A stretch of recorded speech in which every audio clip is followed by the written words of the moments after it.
الحمد لله رب العالمين الذي أمرنا بالدعاء فقال وقال ربكم ادعوني أستجب لكم فوعدنا بالإجابة فقال وإذا سألك عبادي عني فإني قريب أجيب دعوة الداعي إذا دعان والصلاة والسلام على رسول الله الذي وعدنا بالإجابة عندما ندعو إلى الله سبحانه وتعالى فقال من ضمن دعائه في أسماء الحسنى اقتداء من أصحابه صلى الله عليه وسلم أرأيت ماذا دعوت فقد دعوت بأسمائه الأعظم إذا دعي بها أجاب وإذا سئل بها أعطى اللهم صل وسلم وبارك على رسولك الكريم النبي الأمين وعلى آله وصحبه وأمته إلى يوم الدين أما بعد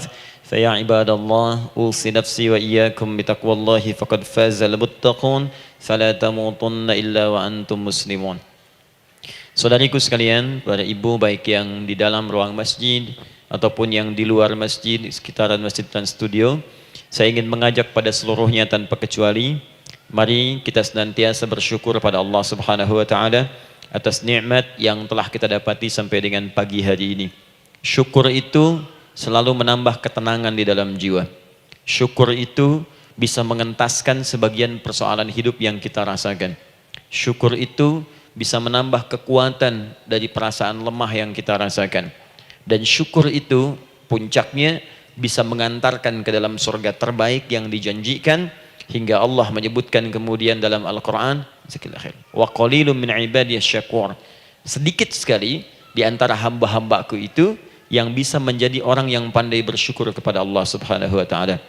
Mudah-mudahan hidupan kita sampai hari ini seluruhnya diterima oleh Allah Subhanahu wa taala sebagai amal saleh, dan semoga yang belum mendapatkan hidayah untuk berislam sampai dengan pagi hari ini dihunjamkan hidayah kepada dalam jiwanya oleh Allah Subhanahu wa taala agar bisa berislam sebelum wafat menghadap Allah Subhanahu wa taala. Baik, hari ini kita akan belajar. Saya akan cepat masuk kepada pembahasan karena waktu kita cukup singkat, tentang orang-orang yang dikabulkan doanya yang tersebut dalam Al-Quran khususnya dan sunnah-sunnah Rasulullah Sallallahu Alaihi Wasallam. Kita akan bagi pembahasan kita ke dalam 3 bagian. Pertama, kenapa kita mesti berdoa? Di poin pertama. Kenapa kita mesti berdoa? Yang kedua, bagaimana cara berdoa yang baik, yang cepat dikabulkan oleh Allah Subhanahu wa taala. Yang pertama, mengapa kita mesti berdoa? Esensi doa itu apa, kan? Yang kedua, bagaimana cara berdoa yang sekiranya cepat dikabulkan oleh Allah Subhanahu wa taala. Dan yang ketiga, kita akan melihat ukuran pengabulan doa. Seperti apa doa itu dikabulkan. Karena nanti ada orang-orang yang tidak sadar sesungguhnya doanya sudah dijawab, tapi dia tidak menyadari itu.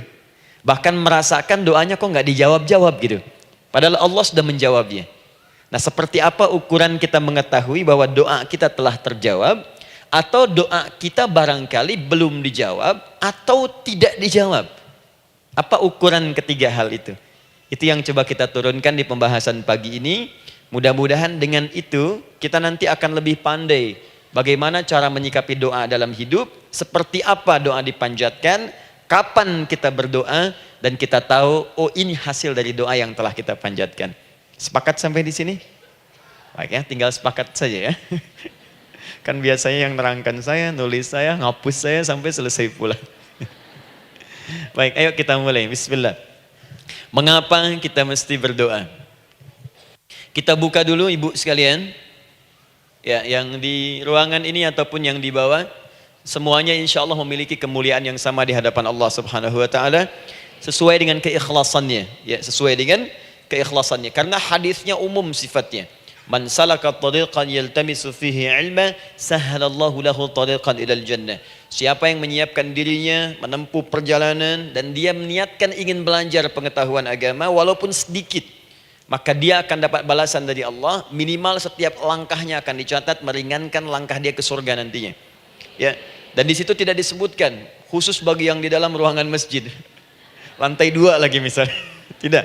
Ya, jadi yang di sekitaran, yang di depan semua berdasarkan niatnya, ya. Berdasarkan niat dan kuantitas amalannya. Di kuantitas itu tambah.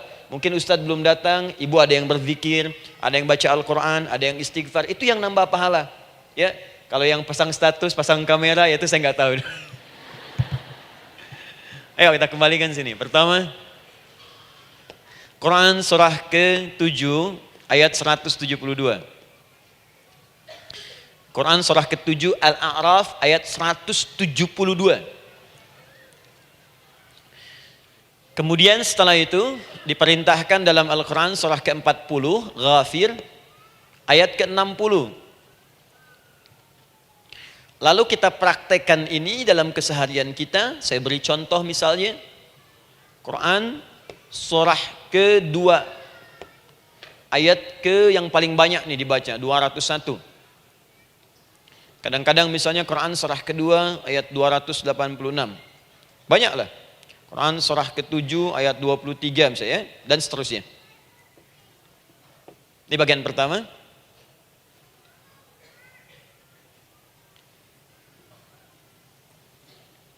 Bagian kedua, nanti kita akan belajar bagaimana cara berdoa yang baik yang dikabulkan. Kita ambil satu Quran ke-2 ayat 186. Kemudian yang kedua kita ambil contoh Quran surah ke-17 ayat 110. Kemudian yang ketiga kita ambil contoh yang paling dahsyat di Al-Quran surah ke-3 ayat 38 sampai 39. Ada yang belum berdoa sudah dikabulkan. Masya Allah. Ini ada di Quran misalnya surah ke-3 ayat 31. Nanti turunan amalannya misal di Quran surah 51 ayat 15 sampai dengan 18. Saya bulati yang 18-nya. Bagian ketiganya nanti kita uraikan di bagian akhirnya. Baik, kita bisa mulai insyaallah. Baik, kita bagian pertama, mari kita mulai. Saya ingin berkisah sejenak dengan menyampaikan Quran surah ke-7 Al-A'raf ayat 172. Allah berfirman, A'udzubillahi minasyaitonir rajim, wa idz akhadha rabbuka min bani Adam min zuhurihim dzurriyyatahum wa ashhadahum ala anfusihim alastu bi rabbikum qalu bala syahidna. Ada ayatnya? Baik ya, di Quran surah ke-7 Al-A'raf ayat 172. Wa idz akhadha rabbuka min bani Adam. Kata Allah, dan ingatlah, pahamilah, pelajarilah, dalamilah. Teman-teman sekalian, ingat kalimat idz itu, idz dalam Al-Quran, termasuk dalam bahasa Arab, itu bukan sekedar mengingat. Idz itu bisa mengandung arti memahami dengan dalam. Menganalisis. Ya, memaknai itu idz. Jadi bukan sekedar mengingat. Bukankah ibu kalau mengingat sesuatu berusaha mendalaminya? Ya, kalau nggak percaya saya tanya begini. Coba ibu ingat kemarin jam 5 sore ada di mana? Bukankah sekarang sedang mendalami sesuatu? Sedang mencari memori jam 5 sore kemarin ada di mana? Setelah itu dihimpun jadi sesuatu lalu disampaikan dengan terstruktur, dengan rapi. Oh, kemarin saya ada di sini, di sini, di sini, mengerjakan ini. Itu idz dalam bahasa Arab.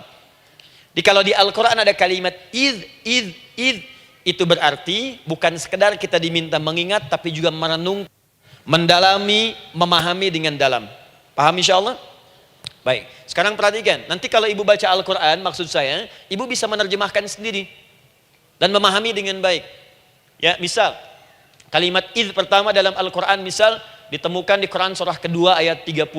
Wa idz qala rabbuka lil malaikati inni ja'ilun fil ardi khalifah. Idz akan ditemukan.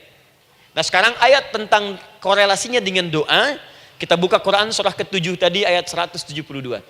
Wa idz akhadha rabbuk, dan pahami ya kata Allah, renungkan ya, maknai dengan dalam ketika Allah menyampaikan, membuat komitmen dengan semua anak cucu Adam tanpa kecuali. Semuanya. Ingat kalau ditemukan kalimat Bani Adam. Bani Adam disebutkan 7 kali dalam Al-Quran. Ya. Berapa kali? 7 kali. Kalimat Bani Adam. Bani Adam.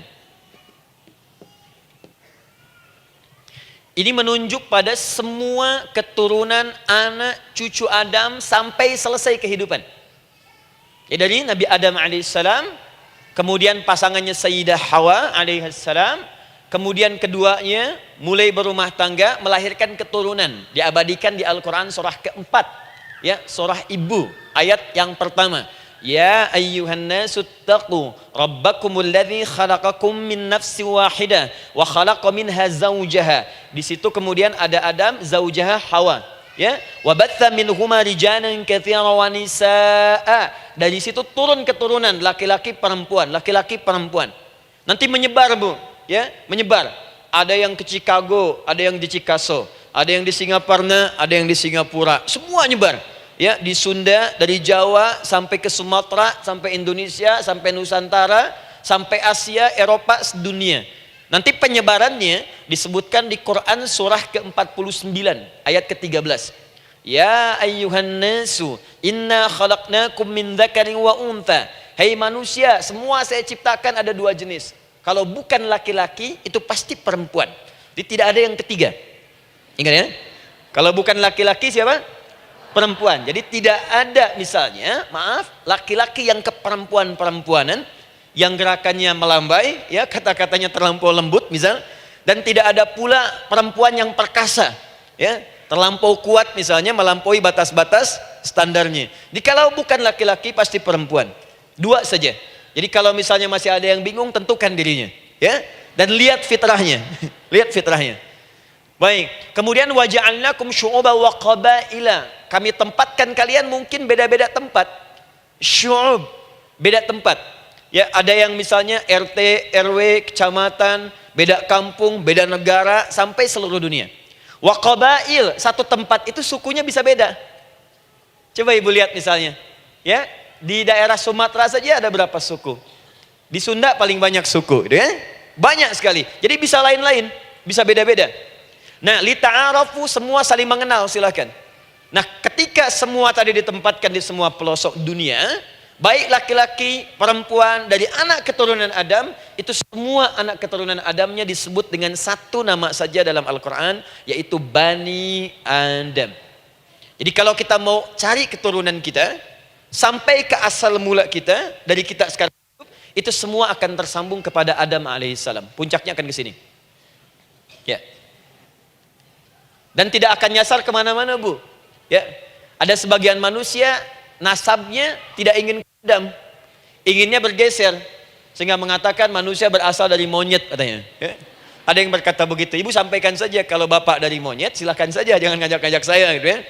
Nah, jadi semua manusia itu pasti akan kembali ke sini, ya, ke Adam alaihissalam. Karena itu saya pernah sampaikan termasuk di sini, di hadapan ibu semua, masih ingat? Mukjizat pertama Rasulullah sallallahu alaihi wasallam saat lahir ke muka bumi. Ingat, Nabi itu sebelum dilantik menjadi Rasul dalam usia 40 tahun, turun surah Al-Alaq, itu diberikan oleh Allah keistimewaan tanda-tanda kenabian. Apa di antara tandanya? Allah perjelas nasab keturunannya sampai Nabi Adam, padahal lahirnya itu ayahnya sudah wafat. Di lahir beliau, ayahnya wafat, tapi nasabnya diperjelas sampai Nabi Adam. Sehingga jelas, orang tidak bisa menyoal. Ini orang nggak jelas nih, ya. Kan suka ada begitu, Bu, ya. Tiba-tiba datang menerangkan sesuatu, siapa itu? Itu nggak jelas. Bahkan sekarang sering muncul statement, siapa sih Ustadz itu? Itu Ustadz nggak jelas. Ya. Nabi nggak bisa disoal, karena semuanya jelas. Nasabnya jelas, keturunannya jelas, kemuliaannya jelas, ilmunya jelas. Jadi kalau orang mau menyoal nggak punya peluang. Siapa kamu Muhammad? Saya jelas keturunannya. Muhammad SAW bin Abdullah, bin Abdul Muttalib, bin Hashim, bin Abdul Manaf, bin Qusay, bin Murrah, bin Kilab, bin Ka'ab, bin Ghalib, bin Fihr, bin Malik, bin Nadar, bin Kinana, bin Khuzaimah, bin Mudrika, bin Ilyas, bin Nizar, bin Mudar, bin Ma'ad, bin Adnan, bin Addi, bin Adri, bin Muqawwam, bin Nagur, bin Tarih, bin Ya'rub, bin Yasjub, bin Nabit, bin Ismail alaihissalam, bin Ibrahim alaihissalam, bin Azar atau bin Nakhur, bin Abir, bin Kinan, bin Arfakhshad, bin Sam, bin Nuh alaihissalam, bin Mikhlail, Matushala, bin Kinan, bin Anwas, bin Thith, bin Adam alaihissalam. Coba ulangi. Jelas. Jelas. Jadi orang nggak bisa nyoal, itu mukjizat ya. Keistimewaan pertama sebelum Allah kemudian angkat menjadi nabi dan rasul di usia 40 tahun. Jadi kalau ibu ditanya, kamu jelas enggak? Jelas. Apa binnya? Bin Bani Adam. Itu bocoran dari Al-Quran. Ya, kalau ditanya keturunan siapa kamu? Adam. Tahu dari mana? Allah yang nyampaikan langsung. Apa kata Allah? Bani Adam. Jelas ya? Baik. Jadi ini kembali kepada Adam alaihissalam. Nah, semua anak cucu Adam yang saya garis bawahi, sejak mulai terlahir itu sudah ada komitmen dari Allah dengan anak cucu Adam ini sebelum terlahir ke dunia. Sejak dalam kandungan. Jadi kalau ibu belajar hadis, misal dulu saya pernah amanahkan kalau ibu mau belajar dasar-dasar, cari kitabnya Imam An-Nawawi yang Al-Arba'in An-Nawawiyah, 42 hadis. Hadis keempat, ya paling kiri sebelah atas di kitabnya. Dari Abdullah bin Mas'ud radhiyallahu taala anhu, ya. Qala Nabi sallallahu alaihi wasallam bahwa shadiqul masduq. Nabi SAW pernah menyampaikan sedangkan beliau orang benar dan dibenarkan. Kapan perjanjian ini dibuat? Dalam usia kandungan 4 bulan. Dalam kandungan. Inna ahadakum yujma'u fi batni ummihi. Setiap kalian yang akan terlahir dari anak cucu Adam, kecuali Adam Bu ya. Ingat, kecuali Adam, kecuali Hawa, karena ini asal mula manusia keduanya. Tapi keturunan Adam dan Hawa akan mengalami proses yang sama. Dikandung dulu ibundanya, kemudian terlahir. Adam tidak dikandung, ingat, Adam tidak ada bapak, Adam tidak ada ibu. Langsung diciptakan wujudnya oleh Allah Subhanahu wa taala dari bahan dasar yang sama dengan manusia. Ya, karena itu saya pernah ditanya, pernah berdialog, ya. Ustaz, ini spesial Nabi Isa ini. Ya, spesial. Yesus Al-Masih Nabi Isa spesial. Karena itu diangkat sebagai Tuhan. Apa yang spesial? Kata beliau, karena ini bisa menghidupkan yang mati. Yang kedua, ini lahirnya beda dengan orang biasa. Bagaimana lahirnya? Tanpa bapak. Ibu saja tanpa bapak. Mana ada manusia yang lain seperti ini? Saya bilang, Adam lebih spesial lagi. Lahir tanpa ibu, tanpa bapak. Kenapa nggak jadi Tuhan? Tapi kan Adam gak bisa menghidupkan yang mati. Dengan izin Allah, maaf, Nabi Ibrahim lebih canggih lagi. Buka Quran surah kedua, ayat 260, paling kiri sebelah atas. Wa idh qala Ibrahim rabbi arini kaifa tuhyil mauta qala awalam tu'min qala bala walakin inna qalbi. Ketika Ibrahim bermohon kepada Rabbnya, ya Allah, tolong tunjukkan kepadaku bagaimana cara menghidupkan yang mati. Kata Allah, kamu masih gak yakin? Kata Ibrahim, saya yakin-yakinnya, cuma supaya hati saya tenang, buktikan kepada yang lain tentang kuasamu. Kata Allah, gampang. Lalu Allah berikan kemudian satu ketentuan sama persis dengan Nabi Isa, cuman prosesnya lebih canggih. Kalau Nabi Isa tepuk mayatnya, bangun, bicara. Nabi Ibrahim kata Allah, nih ambil burung, potong-potong dulu, dicincang dulu. Sudah dicincang kemudian, mayatnya disimpan, jasadnya di tempat bukit yang berbeda. Kalau sekarang potong burung, simpan di bukit satu, jasad yang kedua simpan di bukit B. Kepalanya simpan di bukit A, ekornya simpan di bukit B, badannya simpan di bukit C. Panggil dengan nama Allah. Thummad'uhunna ya'tina kasa'ya. Panggil, bismillah, dengan nama Allah, hidup. Sama persis dengan Nabi Isa.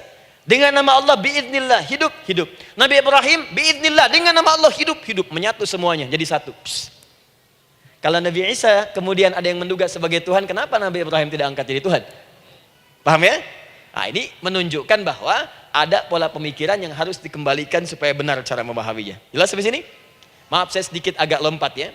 Saya kembalikan kemudian, perhatikan sini. Inna ahadakum yujma'u fi batni ummihi. Karena itu semua anak cucu Adam, beda dengan Adam, akan proses lahirnya dikandung dulu di perut ibundanya. Fokus baik-baik. Arba'ina yauman nutfah, 40 hari pertama baru kemudian proses antara spermatozoa dengan ovum berproses. Thumma yakunu mithla dzalika, kemudian alaqah, 40 hari yang kedua jadi alaqah, zigot yang menempel di dinding rahim. Thumma yakunu mithla dzalika mudghah. 40 hari ketiga berbentuk mudghah, sudah mulai berbentuk daging sekeratan, ada bentuknya.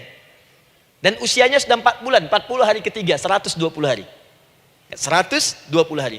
Thumma yursalu ilaihil malak, kemudian diutuslah malaikat, fayanfukhu fihi ruh, maka ditiupkan roh ke dalamnya. Jadi ingat, kalau di antara sini, di antara kita ada ibu misalnya yang tengah hamil, tengah mengandung, ingat baik-baik, atau keluarganya, kerabatnya, usia 4 bulan itu roh sudah ditiupkan. Di kandungan sudah ada rohnya. Hati-hati ya. Berapa bulan? 4 bulan. Karena itu nanti ada ayat dalam Al-Quran, Quran surah ke-7 ayat 189. Di posisi ini harus banyak berdoa dan beramal soleh. Ingat ya, berdoa, beramal soleh, minimal minta kepada Allah. Da'awallaha rabbahuma la in ataitana shaliha lanakunanna minasyakirin. Minta banyak kepada Allah, ya Allah jadikan anak saya anak yang soleh, jadikan anak saya anak yang soleh. Dari usia itu 4 bulan sampai ke atas menjelang lahiran. Nanti diiringi oleh amal soleh kedua orang tuanya. Ini sudah penelitian dokter muslim, khususnya di Asia Tenggara. Saya diskusi dengan seorang dokter muslim, ternyata ada korelasi amal soleh yang dikerjakan kedua orang tua, ayah dan bunda, atau calon ayah dan bunda, kepada anak yang sedang dikandung, yang belum dilahirkan. Jadi kalau orang tuanya rajin baca Al-Quran, itu berpengaruh ke anak, Bu. Dan penelitian terkini, itu mempercepat anak itu menjadi seorang penghafal Quran ketika lahir. Ya, pernah satu kali dibacakan Al-Quran, posisi janin itu berubah. Seperti sujud gitu. Itu penelitian sudah di MRI waktu itu dilihat ya, kelihatan. Jadi ada korelasi antara kesolehan orang tua dengan kesolehan anak yang sedang dikandung. Hati-hati ya. Tapi yang penting diketahui adalah dalam usia kandungan 4 bulan itu disebutkanlah isyarat di Quran surah ke-7 ayat 172 terjadi perjanjian komitmen dengan Allah Subhanahu wa taala. Apa perjanjiannya? Wa idz akhadha rabbuka min bani adama min zuhurihim dzurriyyatahum wa asyhadahum ala anfusihim. Lihat perjanjiannya, saya fokus di kalimat ini, alastu bi rabbikum. Apakah engkau akan berkomitmen saat ini? Bersaksi? Karena kalimatnya bersaksi.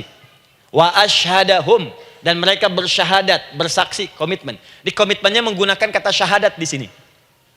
Karena itu nanti setiap bayi yang sudah terlahir dari rahim ibu manapun itu berada dalam keadaan suci karena sudah bersyahadat dalam perut ibundanya. Masih ingat hadis ini? Kullu mauludin yuladu 'alal fitrah. Setiap yang terlahir dari rahim perempuan manapun itu membawa fitrah. Apa di antara fitrah yang dimaksudkan itu? Fitrah keislaman, fitrah mengakui Allah sebagai Tuhan. Itu nanti ada di Quran surah ke-30 ayat ke-30, paling kanan sebelah atas. Quran surah 30 ayat 30.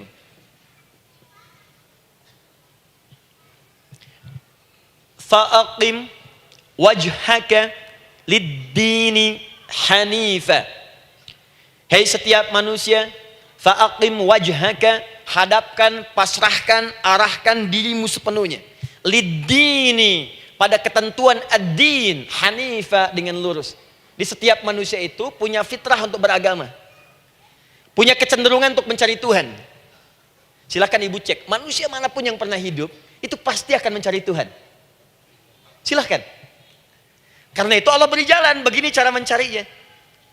Fitratallahi allati fataran nasa 'alaiha, itulah fitrah manusia yang telah Allah berikan pada dirinya bahkan sebelum dia terlahir. Di antara fitrah manusia ada kecenderungan untuk mencari Tuhan. Ada kecenderungan untuk mendekat kepada Allah. Bahasa Qur'annya din, lid-dini hanifa. Apa itu din? Itulah Islam. Quran surah ke-3 ayat 19. Inna dina indallahil Islam. Karena itu silakan cek, semua orang itu pasti akan mencari Tuhan. Setiap manusia. Ada yang melihat kayaknya ada di hewan, kayaknya ada di pohon, kayaknya ada di alam, kayaknya ada di patung, kayaknya ada di... Mencari dia. Terus Allah beri jalan. Kalau kamu ingin mencari yang benar, din yang dimaksud Islam, diberikanlah tuntunan dalam Islam. Jelas sampai sini? Baik, karena itulah kemudian setiap bayi yang terlahir itu disebut oleh Nabi dia suci, dia bersih karena telah membawa risalah Islam dalam dirinya. Hanya sayang nanti fa abawahu yuhawidanihi au yunassaranihi au yumajjisanihi. Lingkungan nanti akan merubah dia keluar dari fitrahnya. Bisa dipengaruhi, tiba-tiba berubah misalnya keyakinan. Bisa karena kejadian tertentu dia jauh dari Allah Subhanahu wa taala. Dia muslim, cuman karena kondisi tertentu, pekerjaan menjauhkan dia dari Allah, lupa sholat. Telenovela menjauhkan dia dari Al-Quran. WhatsApp, Facebook, media sosial melupakan dia dari ibadah. Coba ibu, kalau online setiap hari berapa kali dengan media sosial? Ganti status. Online dengan Allah berapa kali dalam sehari? Coba hitung, online dengan Allah yang paling maksimal kan sholat fardu 5 kali. Kalau 1 kali 5 menit kali 5 cuma 25 menit. 25 menit online dengan Allah. Berapa menit online dengan media sosial yang tidak nyata? Dan cita-cita masuk surga. Ayo sini. Nah, saya belum selesai. Jadi yang pertama, dalam perjanjian 4 bulan ini, pertama ada komitmen bersyahadat menuhankan Allah. Tapi yang kedua, ini yang dahsyat. Perhatikan kalimatnya, fokus. Saat Allah memperkenalkan dirinya, dalam kandungan kita, usia 4 bulan itu, dengan nama apa Allah memperkenalkan dirinya? Coba lihat ayatnya. Alastu bi rabbikum, dengan nama Rabb. Wa id akhadha rabbuka min bani adama dzurriyyatahum wa ashhadahum ala anfusihim alastu bi rabbikum, dengan nama Rabb. Nah, ibu sekalian, kata Rabb ini itu berasal dari kata ar-rububiyah. Ar-rububiyah yang berarti sifat merawat, memberikan semua kebutuhan. Saya ulang ya, merawat, memberikan semua kebutuhan, sudah, menyayangi, memaafkan, mengasihi, mengampuni. Masya Allah. Merawat, memenuhi sebuah kebutuhan, menyayangi, memaafkan, mengampuni. Jadi semua hal yang terkait dengan perhatian ada pada kalimat Rabb. Sifatnya disebut dengan rububiyah. Zat yang memperhatikannya disebut dengan Rabb, namanya Rabbun. Baik. Pelan-pelan. Nah, seakan-akan Allah ingin berkata begini, hei, engkau buat perjanjian dengan saya sekarang. Engkau bersaksi, saya sebagai Tuhan, siap bersaksi, menuhankan saya. Nanti ketika kamu lahir, apapun yang kamu butuhkan dalam kehidupan, aku akan berikan. Kamu akan saya rawat, kalau sakit, kamu saya sembuhkan. Minta sesuatu yang kamu butuhkan, saya akan berikan. Kamu butuh sesuatu, saya akan hadir. Kamu salah minta maaf, saya maafkan. Kamu dosa minta ampun istighfar, saya ampuni. Kamu ingin sesuatu yang lebih baik, saya berikan. Pokoknya semua yang kamu inginkan selama engkau butuhkan dan itu baik, aku berikan. Kira-kira, maaf Bu ya, maaf sekali. Kalau ada yang nawarkan pada ibu, mau nggak ikut saya? Nanti sebuah kebutuhannya saya berikan. Kalau sakit saya berikan jaminan kesembuhannya. Kalau butuh sesuatu saya berikan. Kalau ingin ini itu selama butuh saya sampaikan. Kira-kira ibu nolak atau ikut? Baik. Ikutnya mikir dulu atau tidak? Tidak. Jangankan yang tinggi-tinggi Bu ya. Suami aja nawarkan. Mah mau nggak ikut papa? Papa nanti kasih handphone S10. Sama gelang nggak Pak? Ikut ya. Dan tanpa pikir. Dalam bahasa Arab, sesuatu yang disetujui tanpa difikirkan lagi, itu disebut bala namanya. Bala, sekali saja. Sekali, ya, tidak 2 kali. tidak ditambah, tidak dikurangi. Ingat, kalau Allah sudah sampaikan kalimat, jangan tambah, jangan kurangi, ya. Bala tidak ditambah nga, tidak disebutkan 2 kali. Bala. Ya. Bala itu artinya siap. Ya. Tanpa fikir. Karena memang nggak ada yang difikirkan lagi. Apa yang mau difikirkan? Semua kebutuhan dikasih. Semua keinginan dikabulkan sepanjang baik. Kalau sakit ada jaminan disembuhkan. Dikasihi, disayangi, salah dimaafkan. Ya, kalau dosa diampuni, apalagi yang kurang, nggak ada aib, nggak ada yang kurang, sempurna semua. Kita katakan bala tanpa fikir. Karena itu, perhatikan, setiap kita kemudian, ibu sekalian, datang terlahir ke bumi, mengalami kehidupan, fitrah kita setiap mendapatkan kebutuhan, kita akan menyebut nama Allah Subhanahu wa Ta'ala dengan nama yang telah dijanjikan itu. Silakan ibu cek. Bukankah ibu ketika ada kesulitan memohon kepadanya? Ya Allah, tolong sembuhkan ya Allah. Ya Allah, lancarkan ya Allah. Ya Allah, sukseskan suami saya. Ya Allah, tenangkan kehidupan rumah tangga kami. Ya Allah, anugerahkan solusi. Ya Allah, sembuhkan ibu saya. Semua minta kan? Dan dahsyatnya, ketika ibu memohon kepada Allah itu, ibu gunakan kalimat yang telah disepakati ketika Allah sampaikan kepada kita. Rabb, Rabb, Rabb. Perhatikan, kalau ibu berdoa, doa apa paling favorit? Rabbana atina fid dunya hasanah fil akhirati hasanah wa qina. Doa apa itu? Sapu jagat. Baik. Bu bayangkan, Nabi aja nggak tahu tuh istilah itu sapu jagat. Ibu tahu?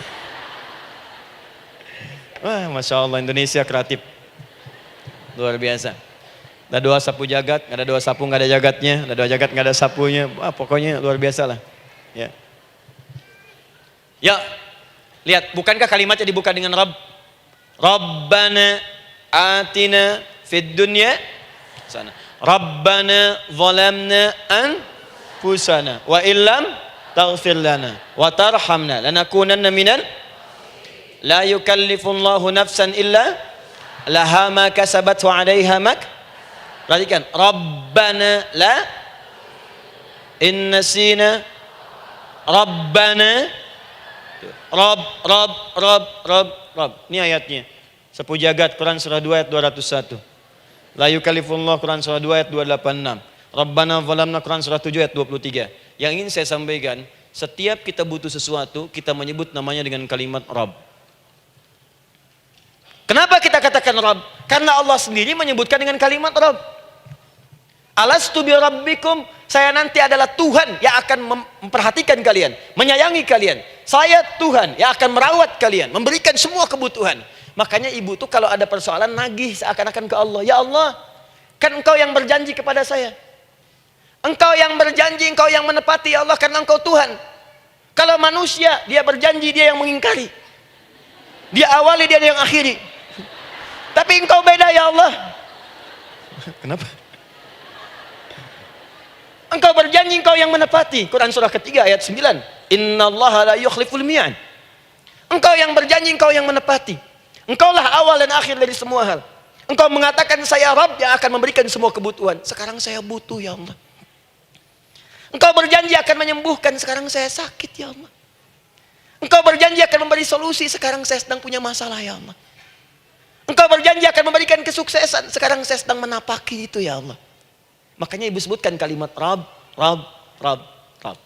Jadi sesungguhnya doa itu adalah fitrah dari setiap manusia karena mulai dibangun komitmen sebelum dia dilahirkan ke muka bumi.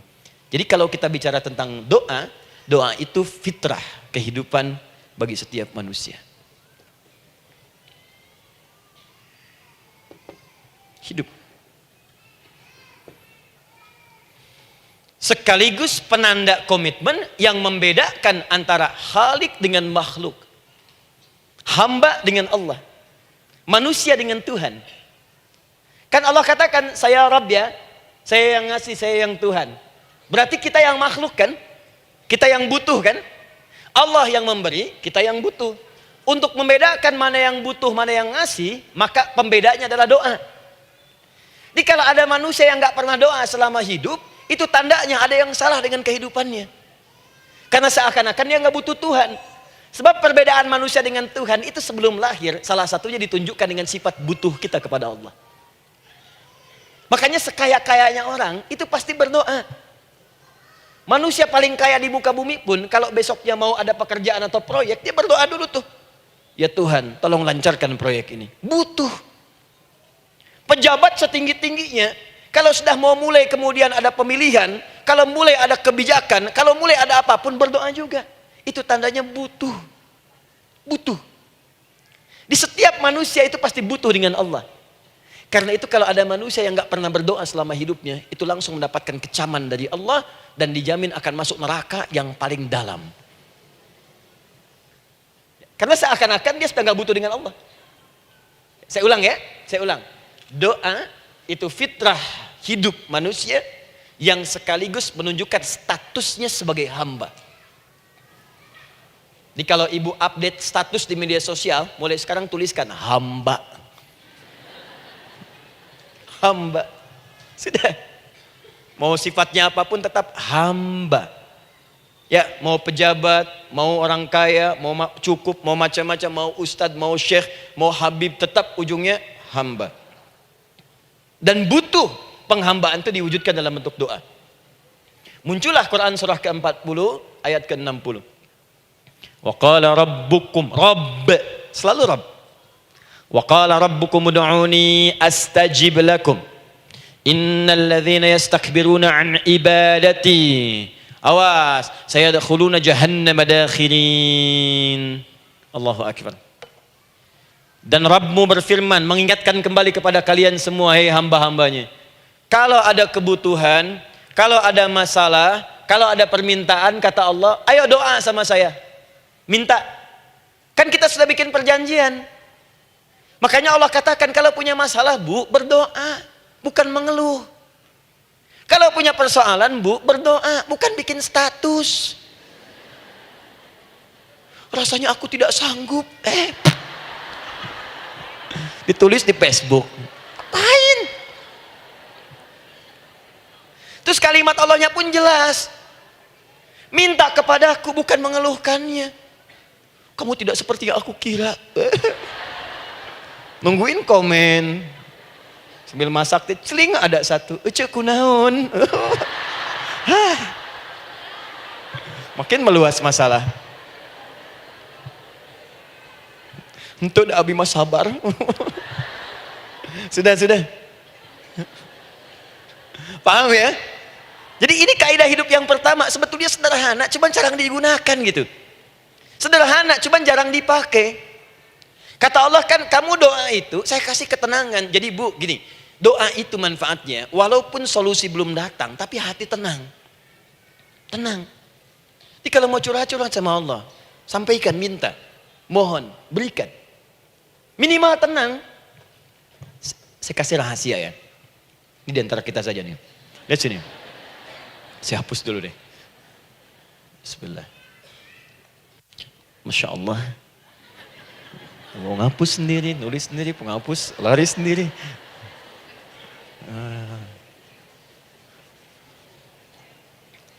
Bismillah. Oh ini ada dua ya. Sini. Baik. Buka Quran surat 7 ayat 205.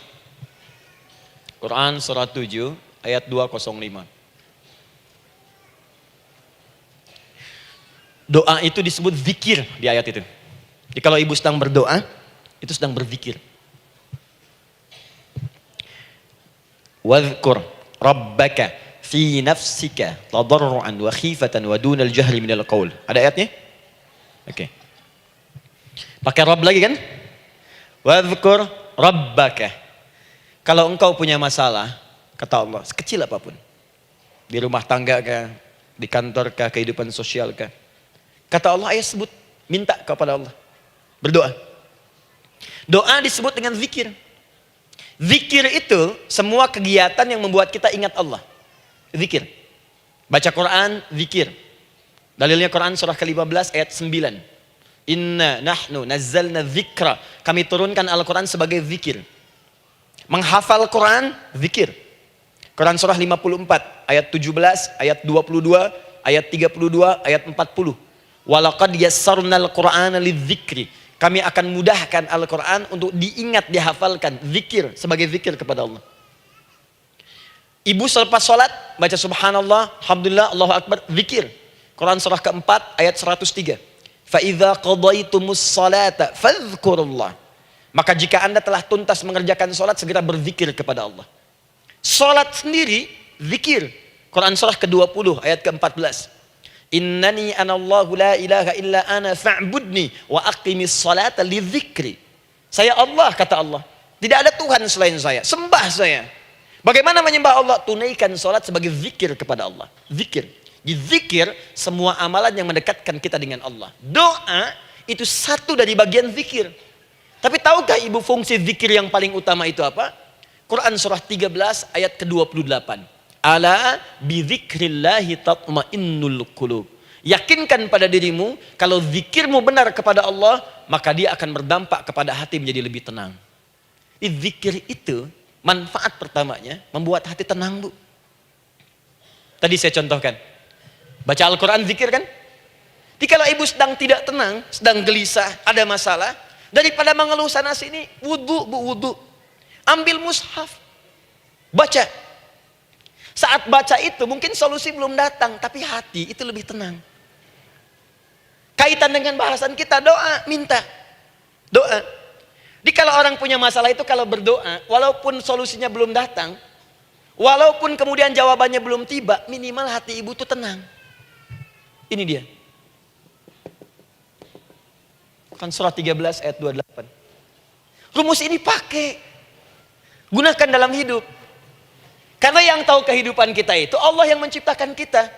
Yang tahu pesawat, yang bikin pesawat. Yang tahu handphone, yang bikin handphone. Yang tahu mikrofon, yang bikin mic-nya. Yang tahu kita, yang menciptakan kita. Ikutilah petunjuk Allah yang menciptakan kita, maka akan langsung terasa manfaatnya. Ibu tidak percaya, silahkan lakukan.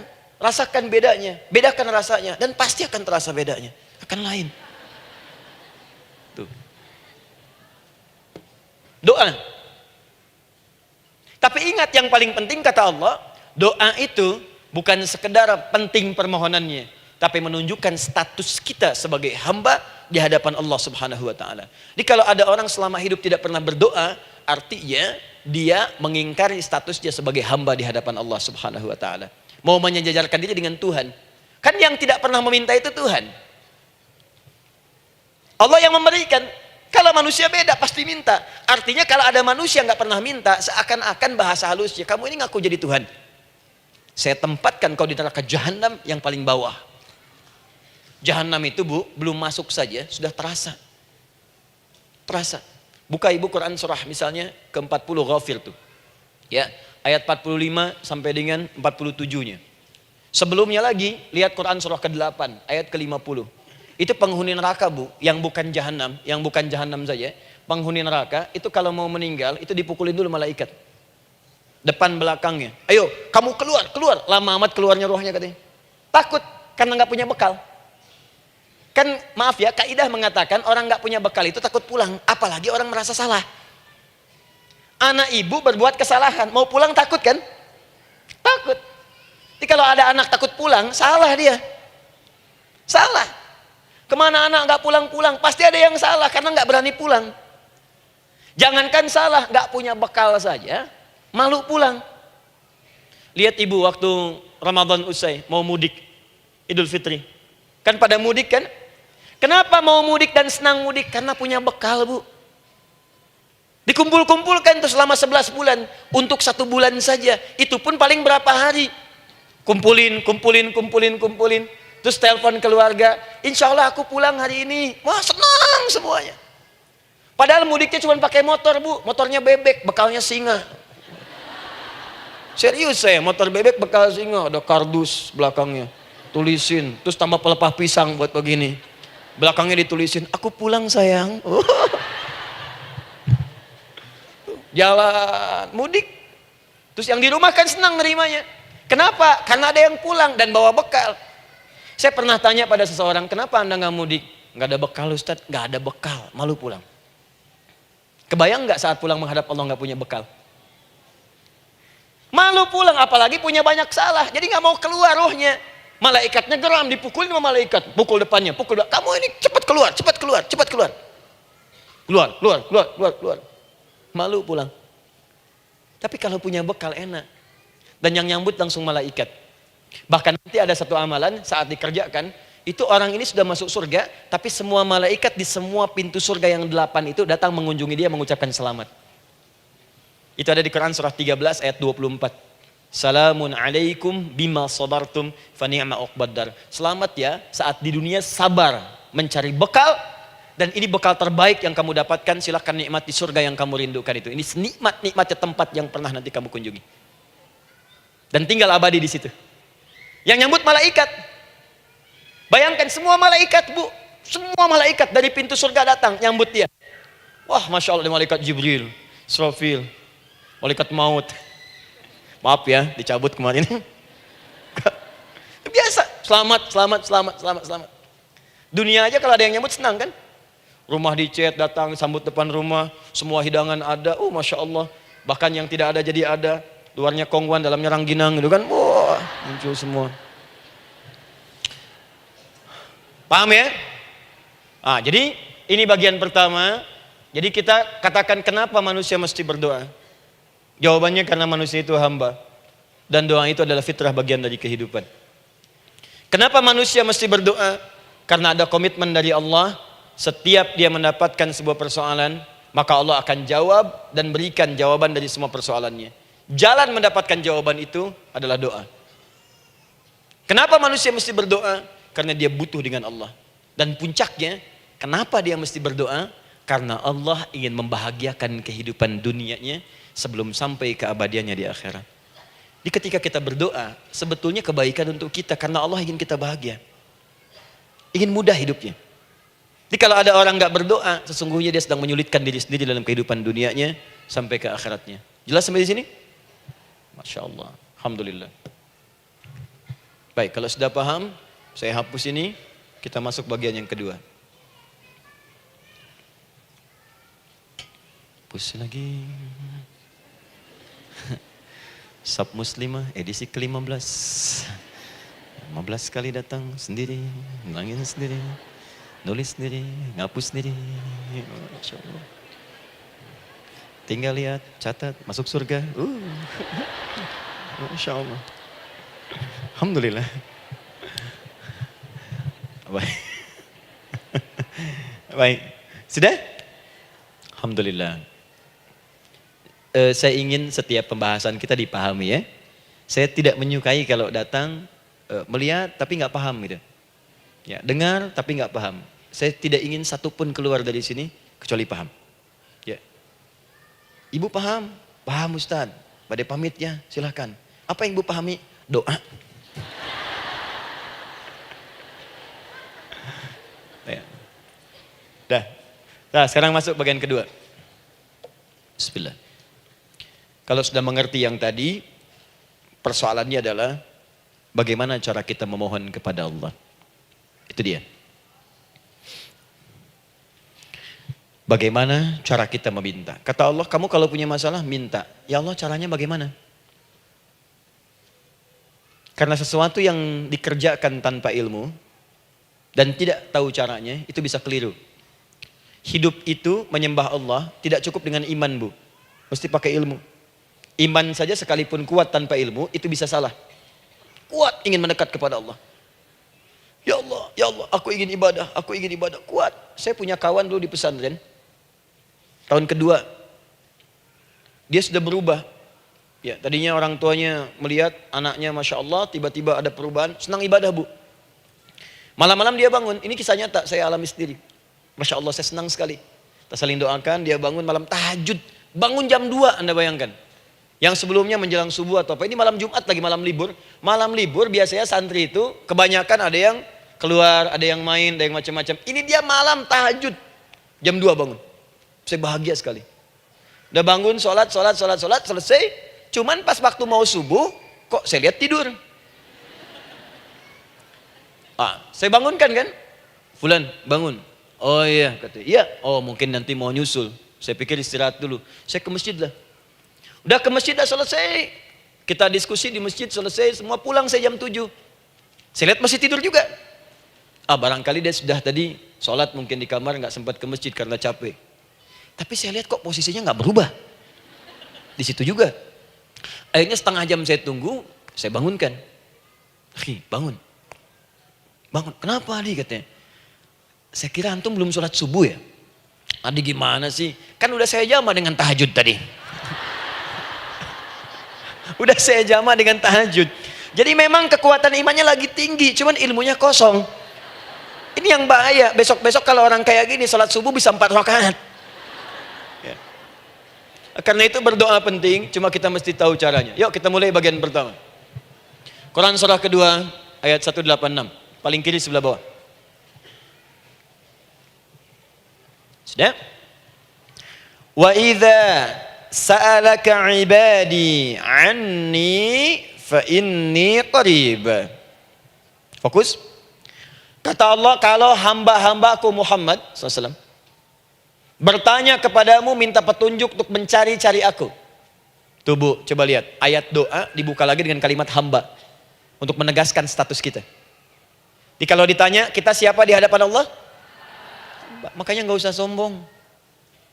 Jangan sombong, karena kita cuma hamba. Karena itu ketika Korun sombong, Korun tuh manusia terkaya yang pernah hidup di bumi. Hartanya Bu, ini saya kasih bocoran sedikit, kunci berangkasnya saja, kemana-mana itu suka dibawa, dipikul paling sedikitnya 8 bodyguard, cuman bawa kunci berangkas saja begini. Di Korun pengen ngasih tahu, kalau ada yang pengen nyuri di tempat saya silahkan aja, ini aja bodyguard saya ngangkat kuncinya susah. Korun.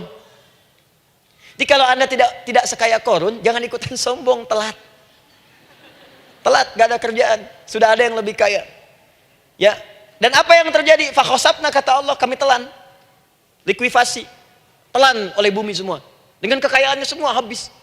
Jadi ketika ada seseorang yang lupa dengan statusnya sebagai hamba, maka Allah akan memberikan pelajaran kepadanya untuk taubat. Kalau nggak mau taubat juga, telan habis untuk menunjukkan kamu tuh bukan Tuhan, saya Tuhannya. Maka jangan ikutan sombong. Kalau ada yang perlu punya Ferrari, Lamborghini, Lamborghini, ya, wow, bikin rame di jalan, cuman nggak update status, kasih tahu, maaf Mas, telat. Itu gambaran hidup. Dan ingat, setiap dibuka dengan kalimat permohonan, itu kalimatnya hamba. Hambaku, hambaku, hambaku. Termasuk mau minta tobat, hamba. Quran surah 39 ayat 53. Qul ya ibadiyalladzina asrafu ala anfusihim la taqnatu min rahmatillah. Katakan Muhammad pada hambaku yang merasa banyak dosa, pengen berdoa minta tobat. Kata Allah, hamba. Saya terima tobatnya, hamba. Ini ya. Ini pun adab yang pertama dari Al-Quran. Adab yang pertama, kalau kita ingin berdoa dan doa itu cepat ingin dikabulkan, maka berdoalah dengan cara menghamba di hadapan Allah Subhanahu wa taala. Jangan merasa tinggi.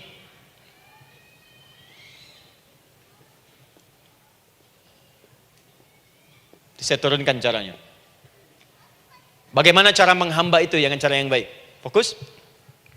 Wa idza sa'alaka 'ibadi 'anni, Muhammad SAW, jika ada hamba-hambaku bertanya padamu tentangku, ingin mencari-cari aku. Masya Allah, Ibu maaf ya, biasanya kan kalau orang mencari Allah, ingin mendekat kepada Allah, entah itu datang ke masjid, bangun malam, biasanya motifnya cuma 2. 1, ada kebutuhan, pengen berdoa, terus dekat sama Allah. Besok mau arisan, malamnya tahajud.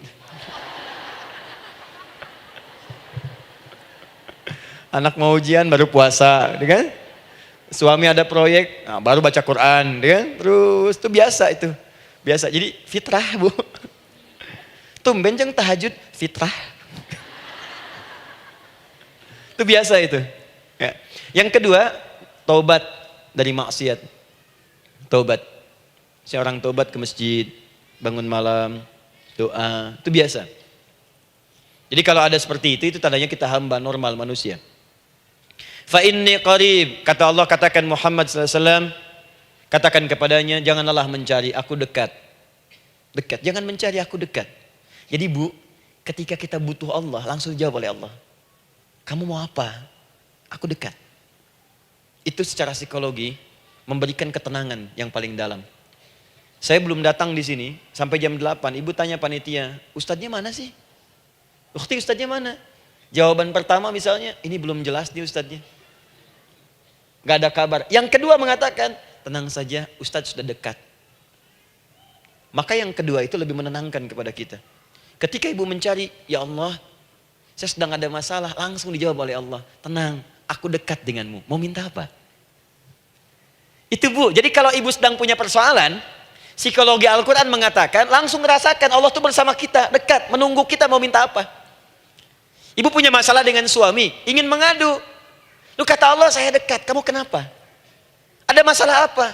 Ayo minta, ayo cerita. Mohon. Ibu punya masalah dengan anak. Ibu punya masalah dengan tetangga, di pekerjaan, kehidupan sosial. Kata Allah, saya dekat. Nah perasaan itu hadirkan dalam jiwa kita. Ini sekarang jarang didapatkan. Jadi kalau ada masalah itu, hal pertama yang dilakukan itu belum ingat Allah itu masalahnya. Di kebanyakan manusia itu kalau punya masalah, selalu ingin yang pertama itu solusinya. Bukan Allahnya. Kan pemilik solusinya Allah. Jadi kalau kita ingat pada yang memiliki, maka apapun yang kita minta akan diberikan. Bahkan ada orang yang saking ingatnya dengan Allah, sebelum minta sudah dikabulkan. Itu yang dahsyat. Nah, sekarang setelah kita paham tentang kedekatan ini, kemudian kita praktekkan. Jadi bu ya, maaf ya, ketika ibu punya masalah apapun, yang pertama diingat Allah. Allah, Engkau telah berjanji, Engkau pasti akan tepati. Ya Allah, sekarang aku ada persoalan. Nah, sekarang teruskan ayatnya. Ujibu da'watad da'i idza da'an. Ujiba.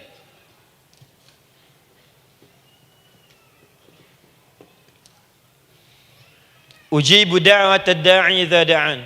Aku pasti akan menjawab, mengabulkan setiap doa hambaku jika dia bermohon kepadaku. Saya ingin ajarkan sedikit di gramatikal bahasa Arab. Ujib itu disebut dengan fi'il mudhari namanya. Saya kasih rumus cepat bu ya.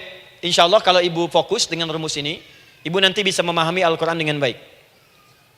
Saya kasih satu kalimat, hafalkan baik-baik. Ini gampang kok. Anita.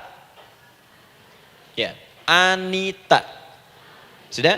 Anita. Baik. Hamzah, nun, ya, ta. Satukan Anita. Kalau di dalam kalimat ibu baca Al-Quran, di depannya ada huruf hamzah ini,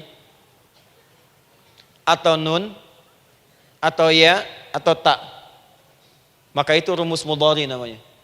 Gak usah dihafalkan mudharinya. Ya, nggak usah dihafalkan sampai bikin misalnya satu ungkapan, Anita istrinya Pak Mudhari, nggak usah, nggak ada kerjaan. Ya, nggak usah dihafal. Saya hanya ingin tunjukkan pemahaman. Kalau ada bentuk seperti ini punya 3 makna. Kalau dalam bahasa Inggris itu disebut present, ya, continuous, dan future. Present, continuous, and future. Sekarang, terus, sampai kapanpun. Sekarang, terus berlangsung, continuous, and future, sampai kapanpun di masa depan. Ini bentuknya disingkat dengan rumus ini, Anita. Di dalam konteks pengabulan doa, kata Allah, ketika saya akan kabulkan, kalau kamu punya masalah, kamu berdoa, saya akan kabulkan. Nah kalimat Allah saya akan kabulkan ini, bentuknya menggunakan mudhari. Ada hamzah di depannya, ujib. Artinya apa? Kalau ibu sekarang berdoa, saya akan kabulkan, kata Allah. Terus kamu berdoa, saya akan jawab. Nanti pun punya masalah di masa depan, kamu berdoa, saya jawab juga. Jadi artinya tidak ada doa yang sia-sia. Semua doa, ingat, sepanjang kita butuhkan, pasti Allah berikan. Doa itu sepanjang kita butuhkan, pasti akan dijawab.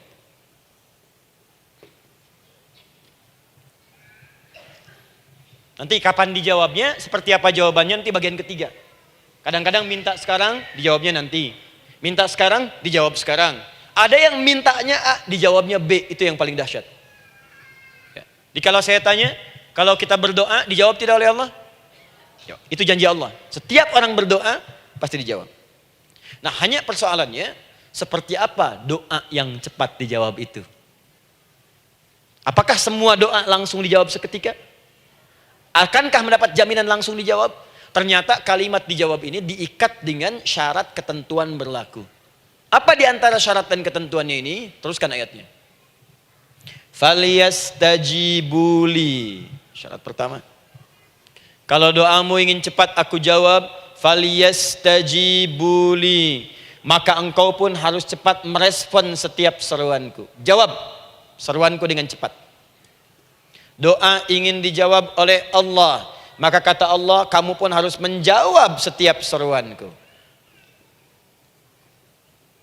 Jawab seruan Allah.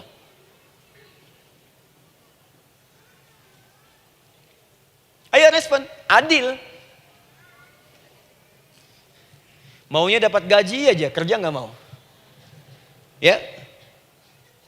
Apa ibu pikir duduk manis, santai di ruangan tengah, tiap bulan suami datang berikan uang belanja? Belum tentu. Kalau sikap tidak bagus, ya interaksi tidak mulia, maka belum tentu itu didapatkan. Maka syarat pertama kata Allah, kalau doamu ingin cepat aku jawab, maka setiap aku seru, cepatlah engkau kemudian kerjakan dan jawab itu. Jadi ternyata seruan Allah itu terkait berkelindan dengan pengabulan doa. Jadi ketika ibu diseru oleh Allah, diminta diperintahkan sesuatu oleh Allah, sebetulnya itu kunci untuk mendapatkan jawaban doa kita, Bu. Dipanggil kita, ayo cepat datang ke sini, mau minta apa? Minta, saya kasih. Apa di antara kunci doa itu, Ustaz? Yuk kita lihat. Adalah jawaban dari seruan Allah. Apa di antara seruan Allah itu? Saya beri contoh satu misalnya. Allah perintahkan kita untuk sholat. Bahkan diseru, diingatkan 5 kali dalam sehari. Sholat. Bukankah kita diseru, Bu? Dipanggil 5 kali sehari untuk sholat? Allahu Akbar, Allahu Akbar. Ya? Diingatkan kan? Ayo ingat Allah, ingat Allah, ingat Allah, ingat Allah. Allah Maha Agung, Maha Besar semuanya. Dan seterusnya. Perhatikan baik-baik. Apa tujuan Allah menyuruh kita dalam sholat? Ternyata bukan ingin memberikan beban ruku dan sujud. Bukan sujudnya yang penting.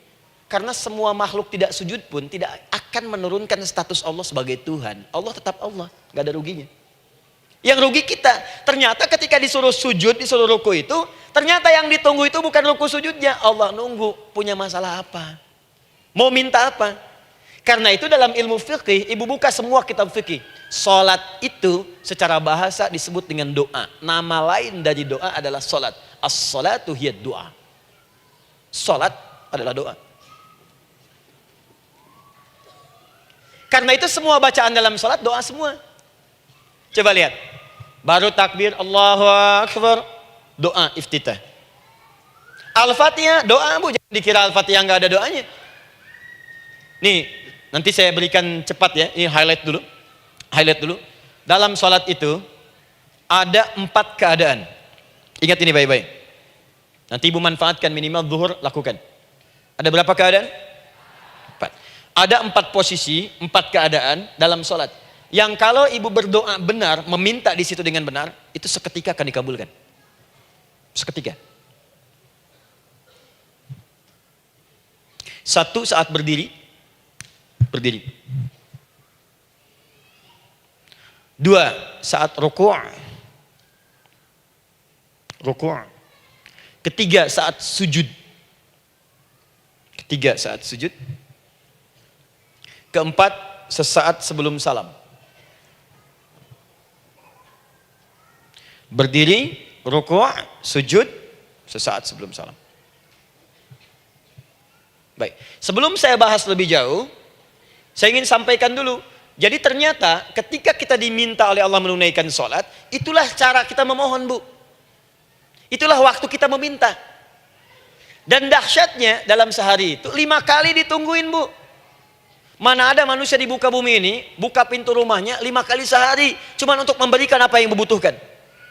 Sesoleh-solehnya Ustadz, gak ada yang mengatakan, ayo 5 kali sehari datang aja ke rumah saya. Kalau butuh apa-apa ambil.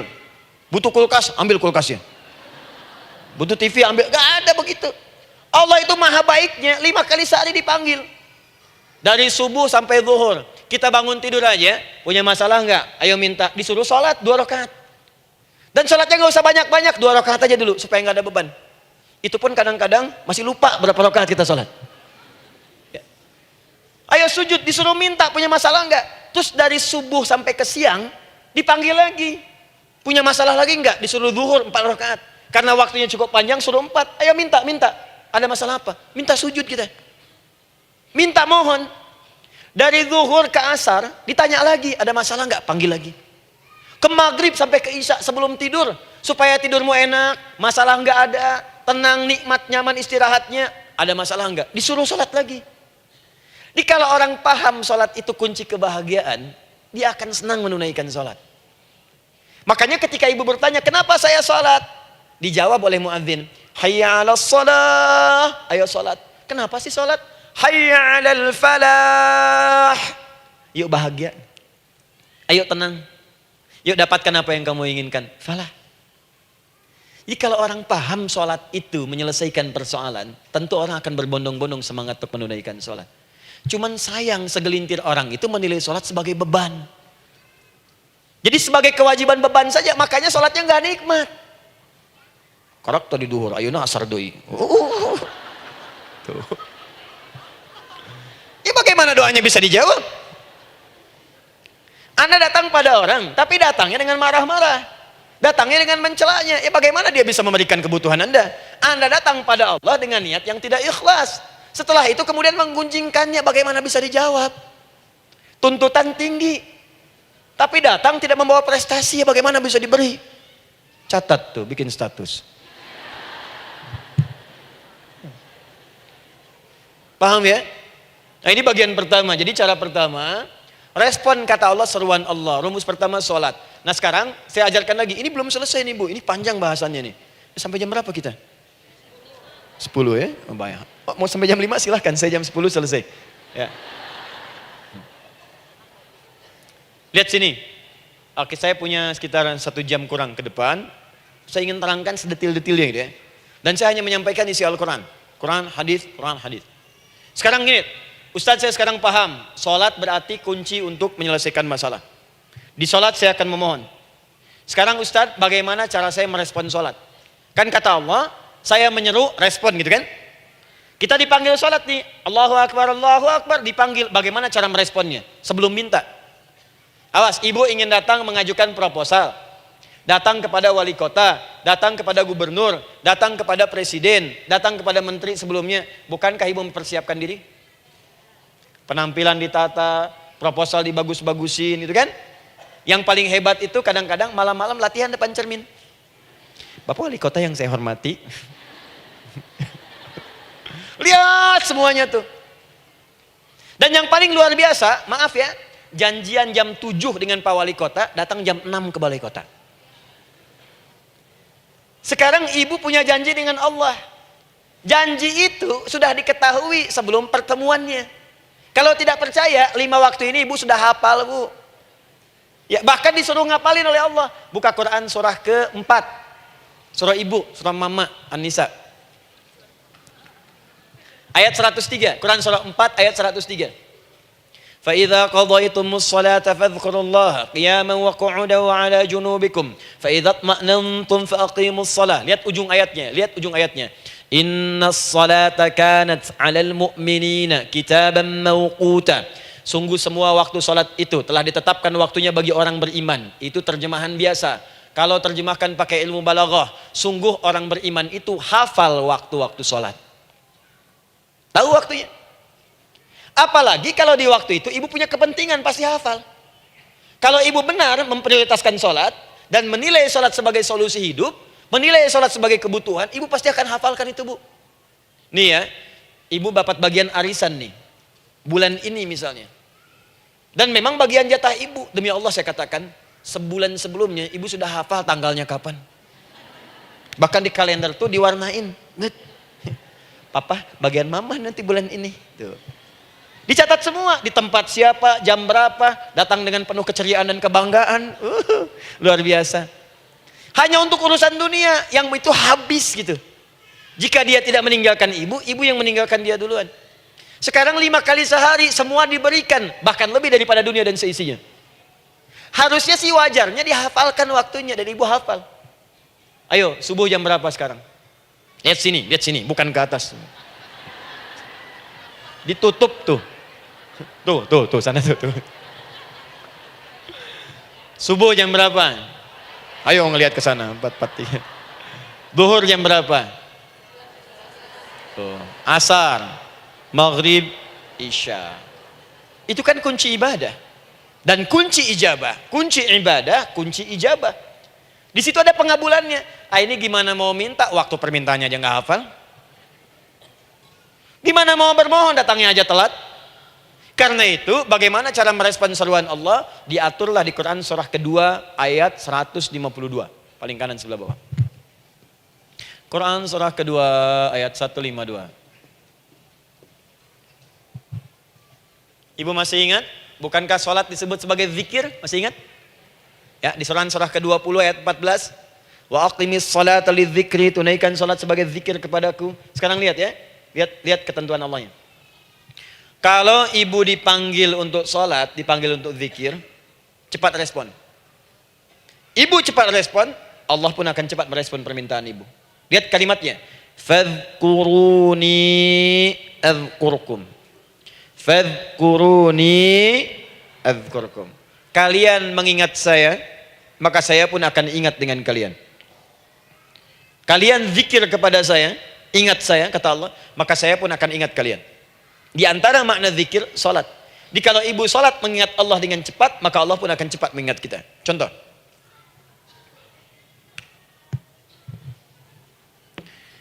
Saya ambil waktu subuh misalnya. Di Bandung 4-3-3. 4-4-3. Oh, lihat kesan lagi terjadi perbedaan pendapat. Ya. Ada yang 4-3-3, ada yang 4-3-4, ada yang 4-3-5 dan seterusnya. Yang ambil tengah-tengah lah, 4-3-5 misalnya. Dalam 4-3-5. Lihat sini, fokus. Allahu Akbar, Allahu Akbar. 4-3-5. Dipanggil salat, diseru. Kan tadi rumusnya di Quran surah 2 ayat 186. Faliyastajibuli. Kalau diseru cepat jawab, gitu kan? Nah, terus diseru 4-3-5 adzan. Allahu Akbar, Allahu Akbar. Begitu diseru, ibu langsung datang. Ya Allah, sudah adzan, seruan nih, saya siap-siap, saya ingin minta sesuatu. Nah, orang yang datang saat dia diseru Allah, dia pun datang kemudian untuk menyerunya, maka Allah pun akan menjawab apa yang ia mohonkan saat ia bermohon kepadanya. Perhatikan, dipanggil oleh Allah lewat suara muadzin, Allahu Akbar, dia merespon cepat, siap salat. Maka dia pun ketika memanggil Allah, seketika Allah pun akan jawab padanya. Sesuai dengan kadar responnya. Dipanggil saat itu, dia menjawab. Maka Allah pun akan ingat kepadanya hanya saat dia memanggil saja. Di saat panggil, diingat. Panggil, diingat. Jelas? Ini yang hebat. Dipanggil 4-3-5. Allahu Akbar, Allahu Akbar. Dia sudah ingat dari sejak jam 3 lewat 45. Dia bangun jam 3. Bisa.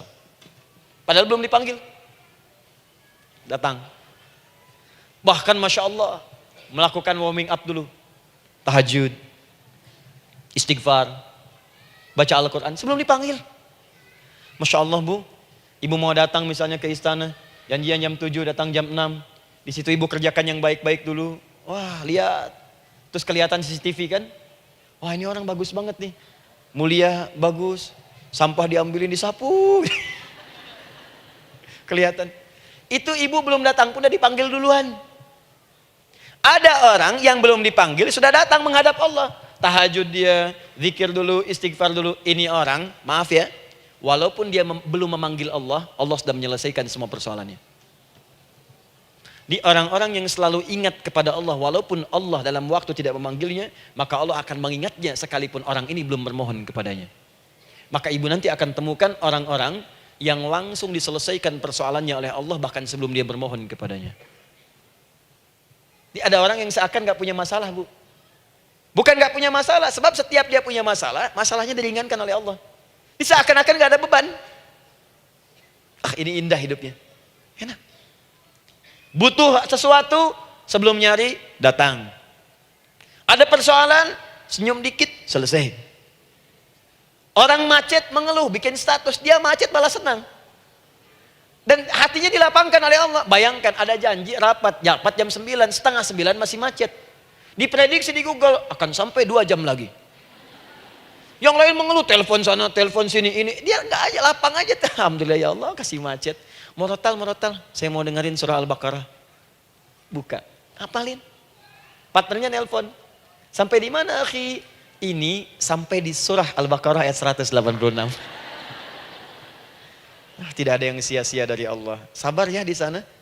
Ya, atau kita bisa koneksikan dari sini apa yang bisa saya selesaikan sekarang di sini sehingga sampai sana kita tinggal kesimpulan saja. Tenang hatinya. Ada gerasak, gerusuk, gulisah gini, telepon sana sini, klaksonin.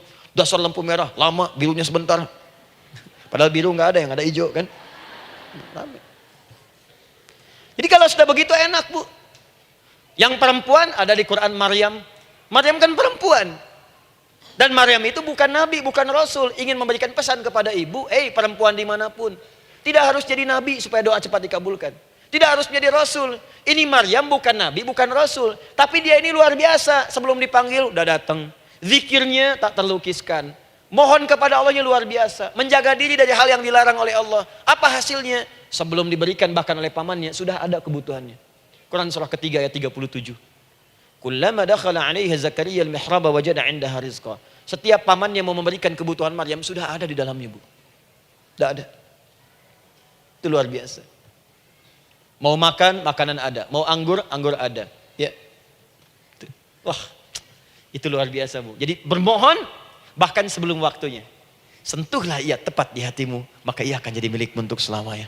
Wah. Nah, itu doa tuh. Aduh, kemana-mana. Paham? Tuh. Jadi kalau yang standar-standar saja itu biasa. Maka datang sebelum waktunya. Datang. Atau datang pas dipanggil. Standar.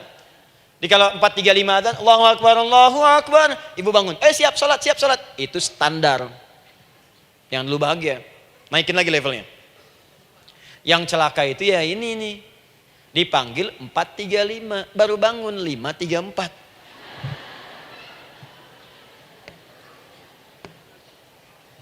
Sholat subuh belum, nuntutnya udah banyak.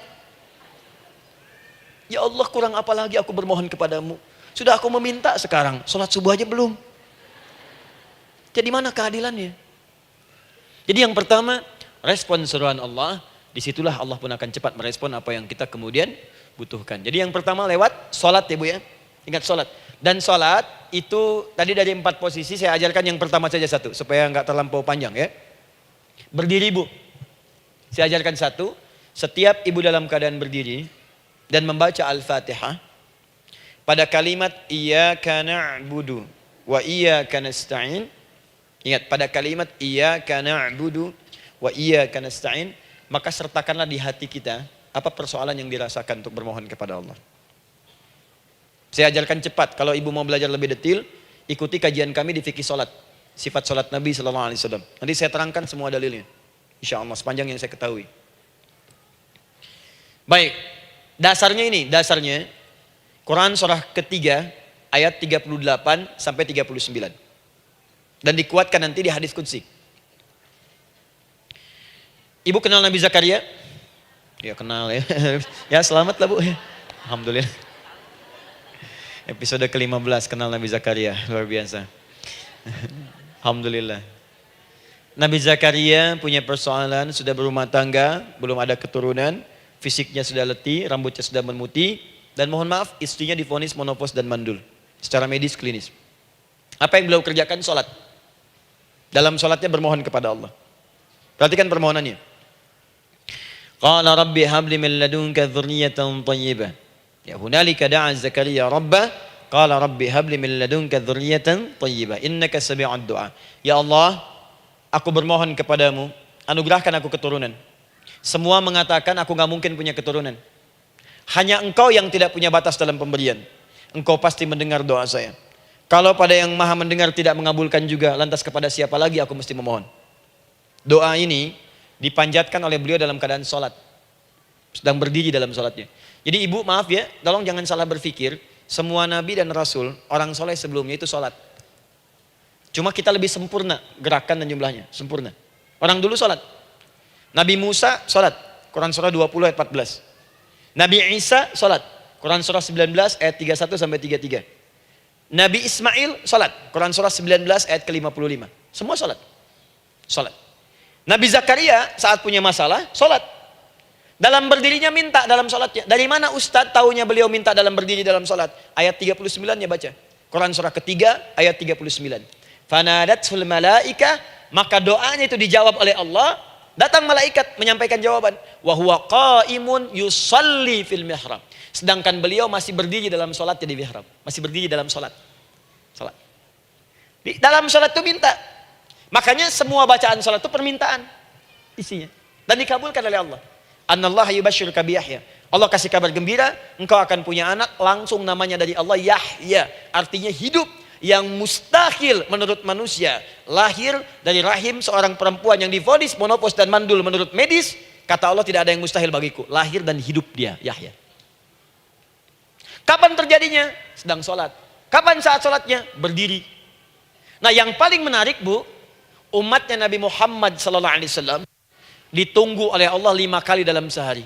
Dan dimintakan sebelum sholat untuk menyiapkan permohonannya. Maka turunlah Quran surah kedua ayat ke-45. Ibu lihat ayatnya.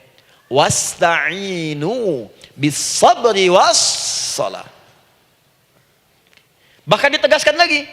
Di Quran surah kedua ayat 153. Paling kanan sebelah bawah. Ya ayyuhalladzina amanu ista'inu bis-sabri was-salah. Yang pertama, nggak pakai panggilan iman. Wasta'inu, kata Allah, hey, kalau kamu punya masalah, jangan mengeluh, jangan berkeluh kesah, jangan terlampau banyak gelisah, cepat siapkan dirimu untuk menunaikan sholat. Siapkan permohonanmu, minta kepada aku lewat sholat. Kalau belum yakin, disebutkan imannya. Ya ayyuhalladzina amanu, hey orang-orang yang masih merasa punya iman, katanya punya iman. Jadi kalau ibu nggak mau minta lewat sholat, dipertanyakan imannya. Kamu punya iman gak? Kata Allah. Yakin gak dengan saya? Kalau punya masalah jangan mengeluh. Datang pada saya minta. Lewat sholat, saya panggil sholat minta. Kalau masih merasa punya iman. Tuh, iman kita tuh dipertaruhkan di situ. Nah sekarang, saya berikan rumus bahasanya. Allah memanggil kita dengan bentuk jama, perintah jama. Wasta'inu. Wasta'inu. Itu bentuk perintah. Wasta'inu, bentuk perintah.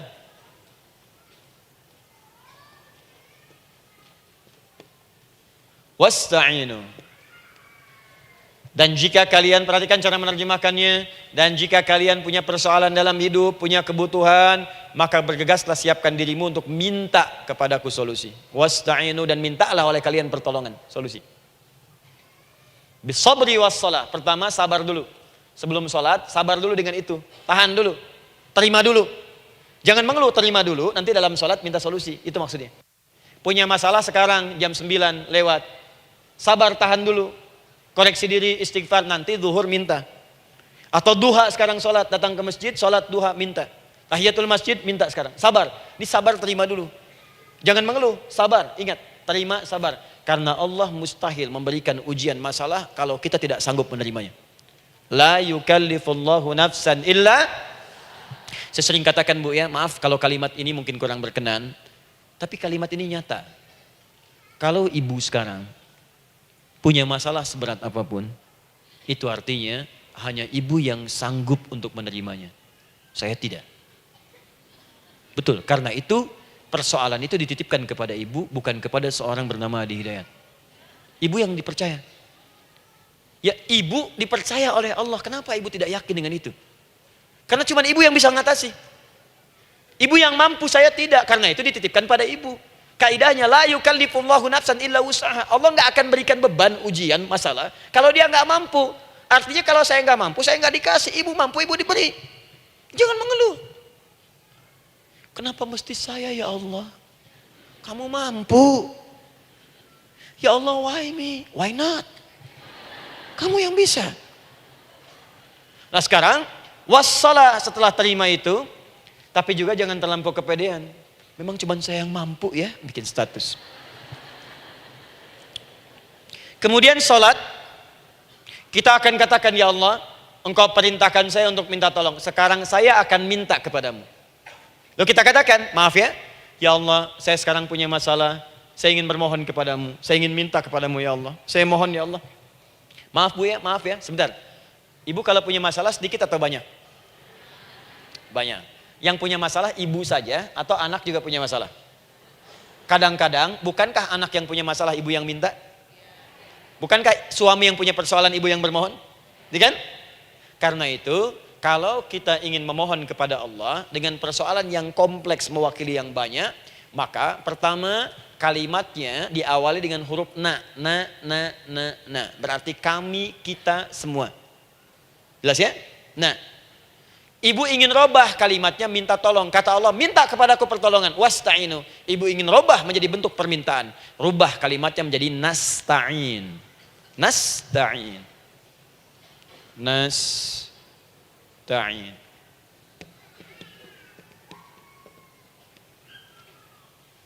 Wasta'inu nasta'in. Minta kepada siapa tadi? Allah. Boleh minta kepada selain Allah? Tidak. Hanya kepada Allah saja? Hanya kepada Allah saja. Hanya kepadamu ya Allah. Tidak kepada yang lain. Maka kalimatnya menjadi iyyaka. Iyyaka.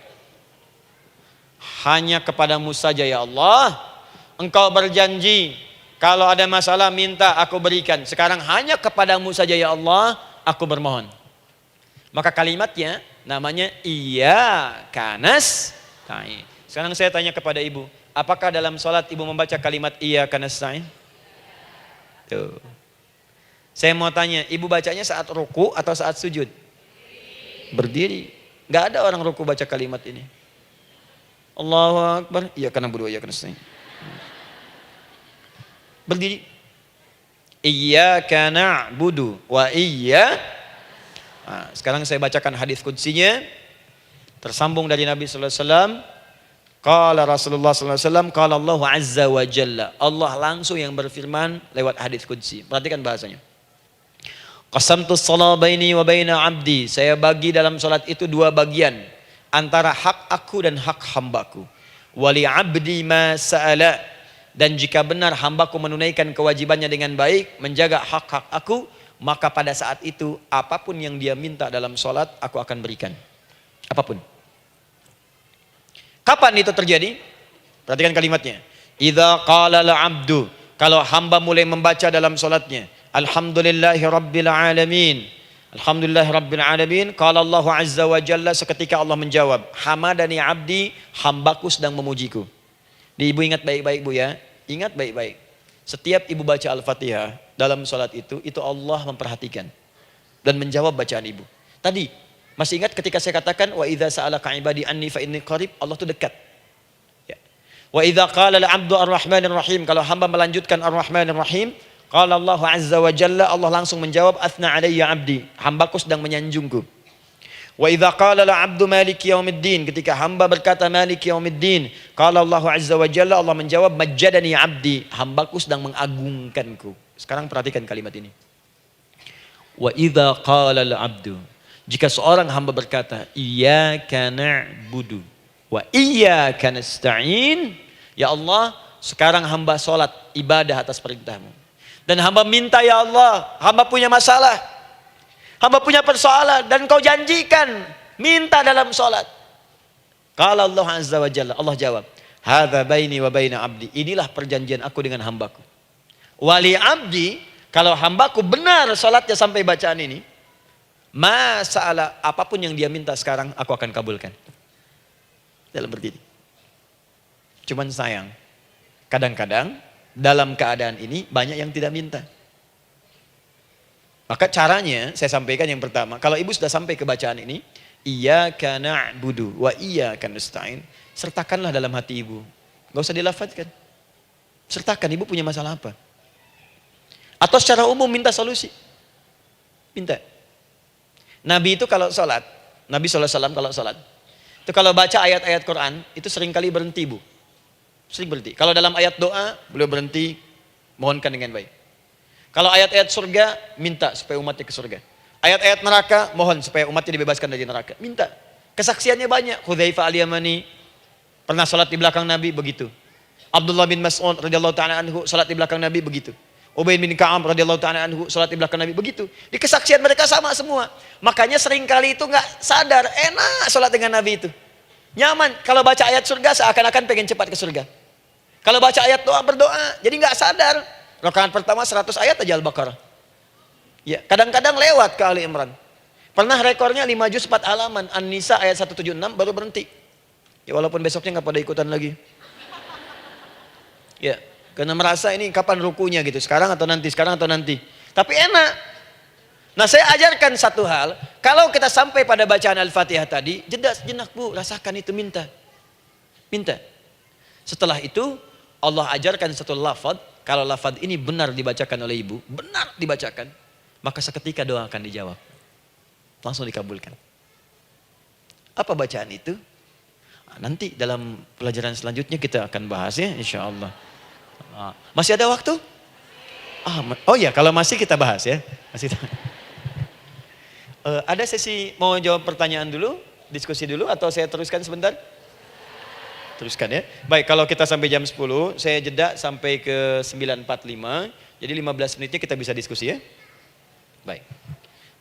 Apa lafaz yang kita bisa mohonkan? Teruskan ayatnya.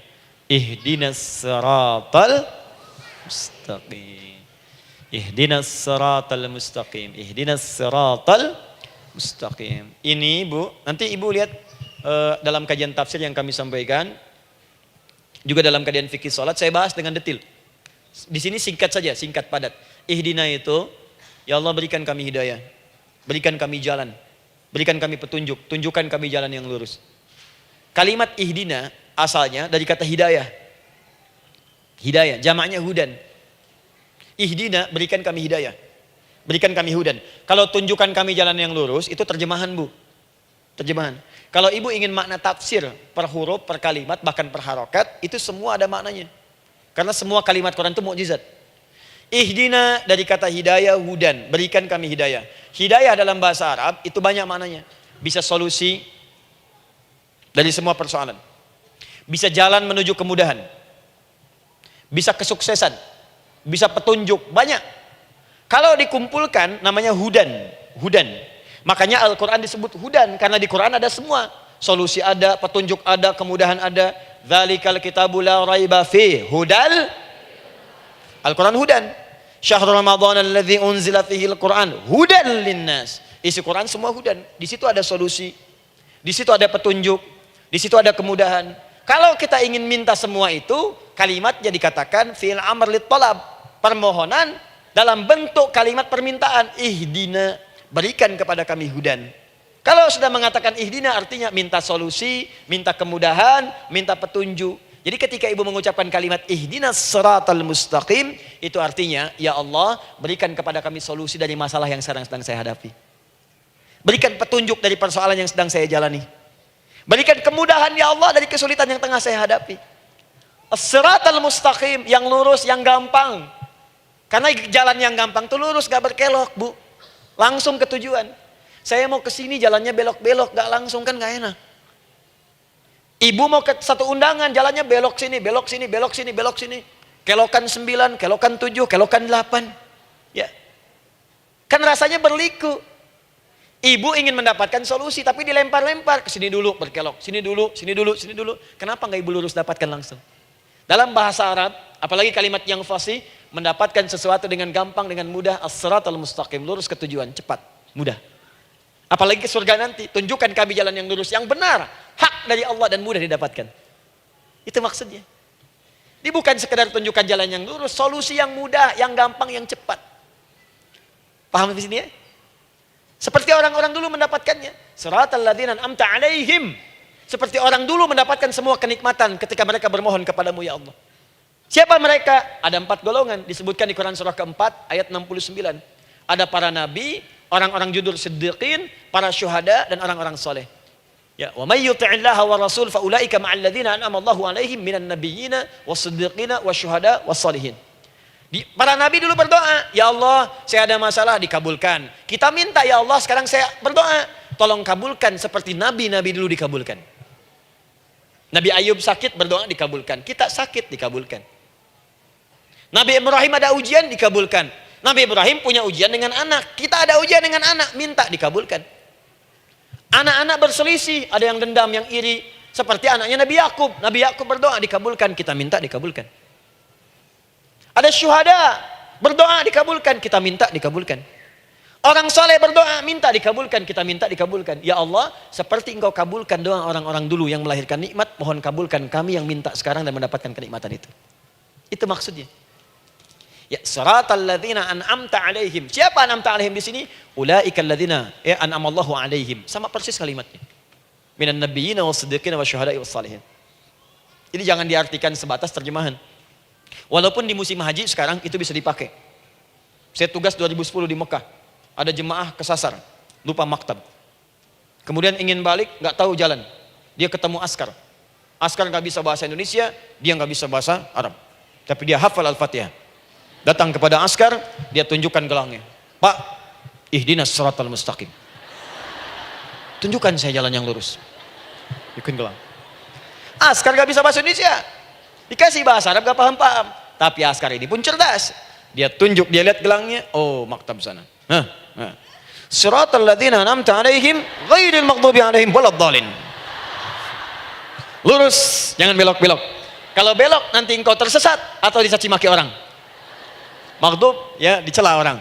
Dhalin tersesat, kan? Jangan dicela, jangan sesat, lurus. Tapi kalau dalam berdoa dalam sholat minta di hati hadirkan.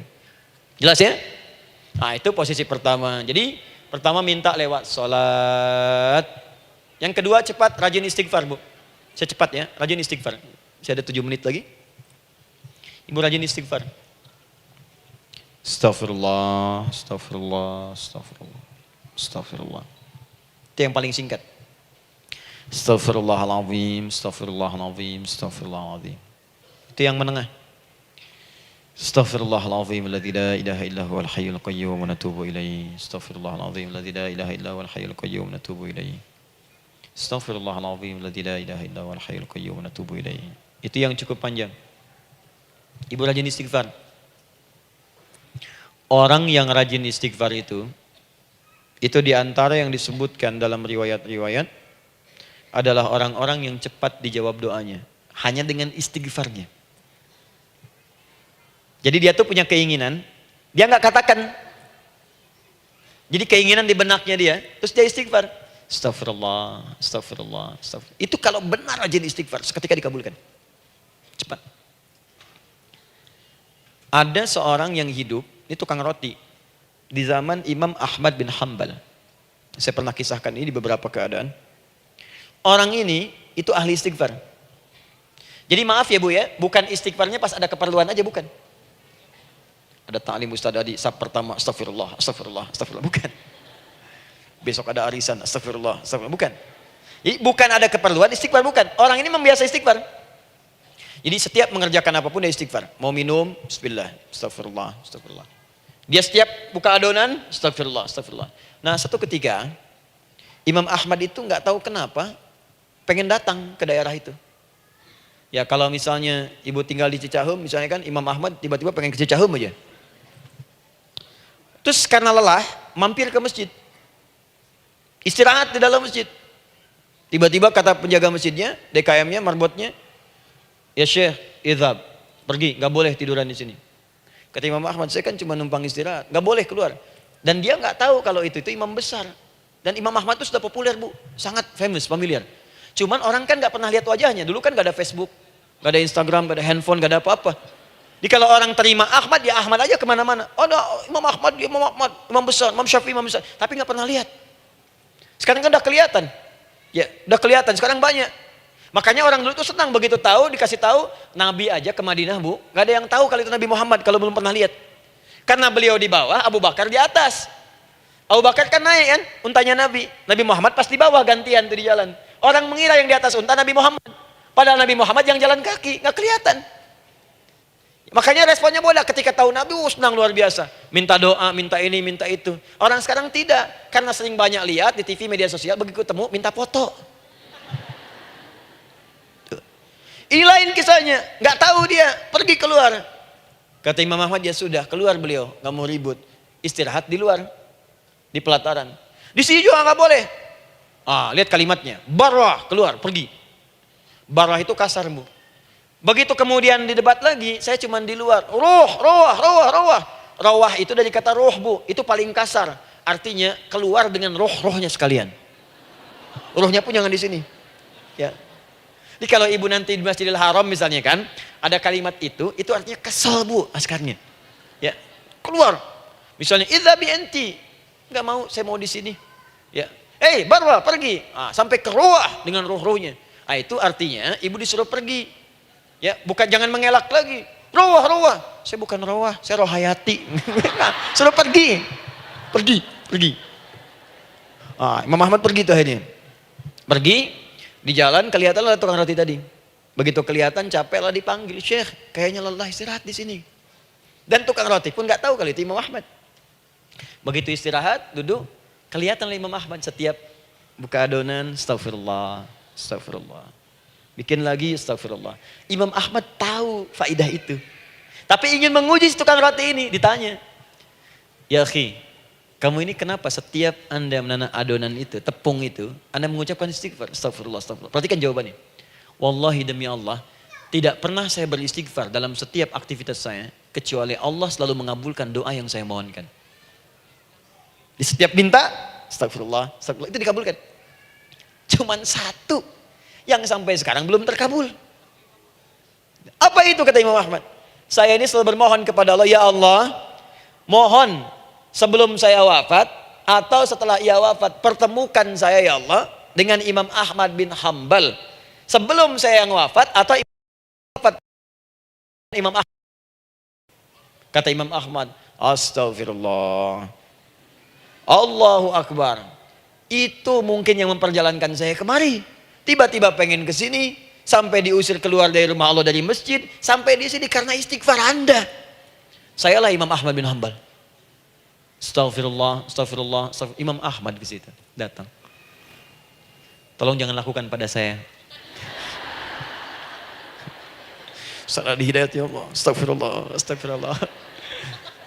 Saya jawab lagi dari sana. La haula wala quwata illa billah. Ini istighfar. Nah, kapan istighfar yang baik? Istighfar yang baik dilakukan setelah tahajud sebelum fajar. Saya ulang ya.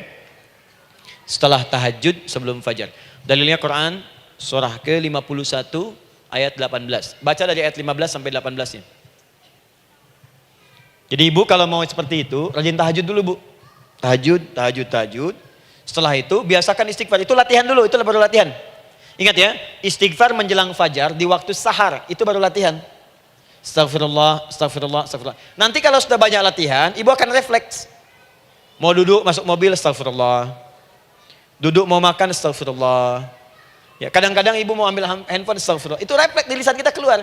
Ahli istighfar itu nggak direncanakan keluar di lisannya. Astagfirullah. Kalau sudah seperti itu, berbahagialah. Karena apapun kadang ibu inginkan, sepanjang itu ibu butuhkan, seketika dikabulkan. Ya. Yang ketiga, yang terakhir. Sudah 9:45, boleh sedikit? Ya, yang terakhir ya, terakhir. Jangan khawatir, setelah ini selesai. Jangan khawatir. Yang ketiga, ini amalan yang paling dahsyat. Jadi yang pertama minta dikabulkan. Yang kedua baru istighfar dikabulkan. Yang ketiga nggak ngapa-ngapain dijawab. Artinya baru terbersit, ada keinginan jawab seketika. Amalan yang ketiga ini adalah amalan yang dikerjakan karena cinta kepada Allah Subhanahu wa taala. Mahabbatillah, kecintaan kepada Allah. Amalan yang dikerjakan karena cinta kepada Allah Subhanahu wa taala. Amalannya mencintai Allah. Beda bu. Salat dengan cinta dibandingkan dengan salat karena memenuhi kebutuhan atau kewajiban saja, itu akan lain.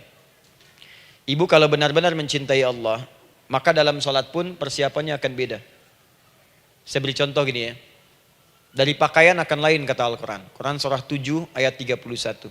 Ya bani Adam khudhu zinatakum 'inda kulli masjid. Hei anak cucu Adam, kalau ada panggilan dari masjid, kenakan pakaian terindahmu.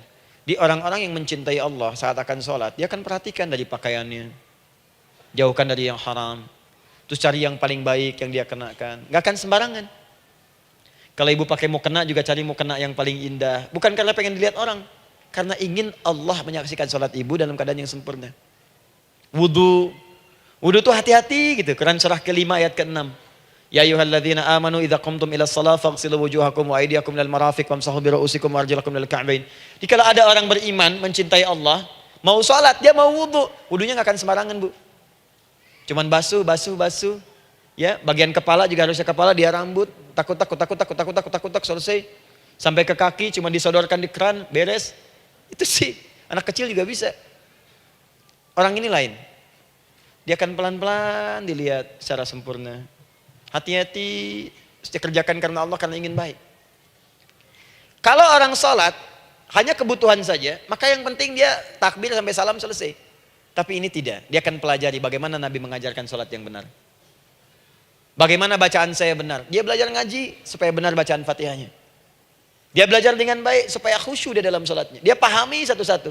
Apa artinya Allahu Akbar, apa artinya Subhana Rabbiyal Azim, apa artinya Subhana Rabbiyal A'la, apa artinya Sami Allahu liman hamidah. Dipahami. Di begitu dia sholat dan baru takbir sudah paham isinya. Jika ada orang seperti ini, dia mengerjakan apa yang Allah perintahkan karena cinta dengan Allah. Dia berzakat karena ingin mencintai Allah. Dia berinfak karena cinta dengan Allah, bukan karena uangnya.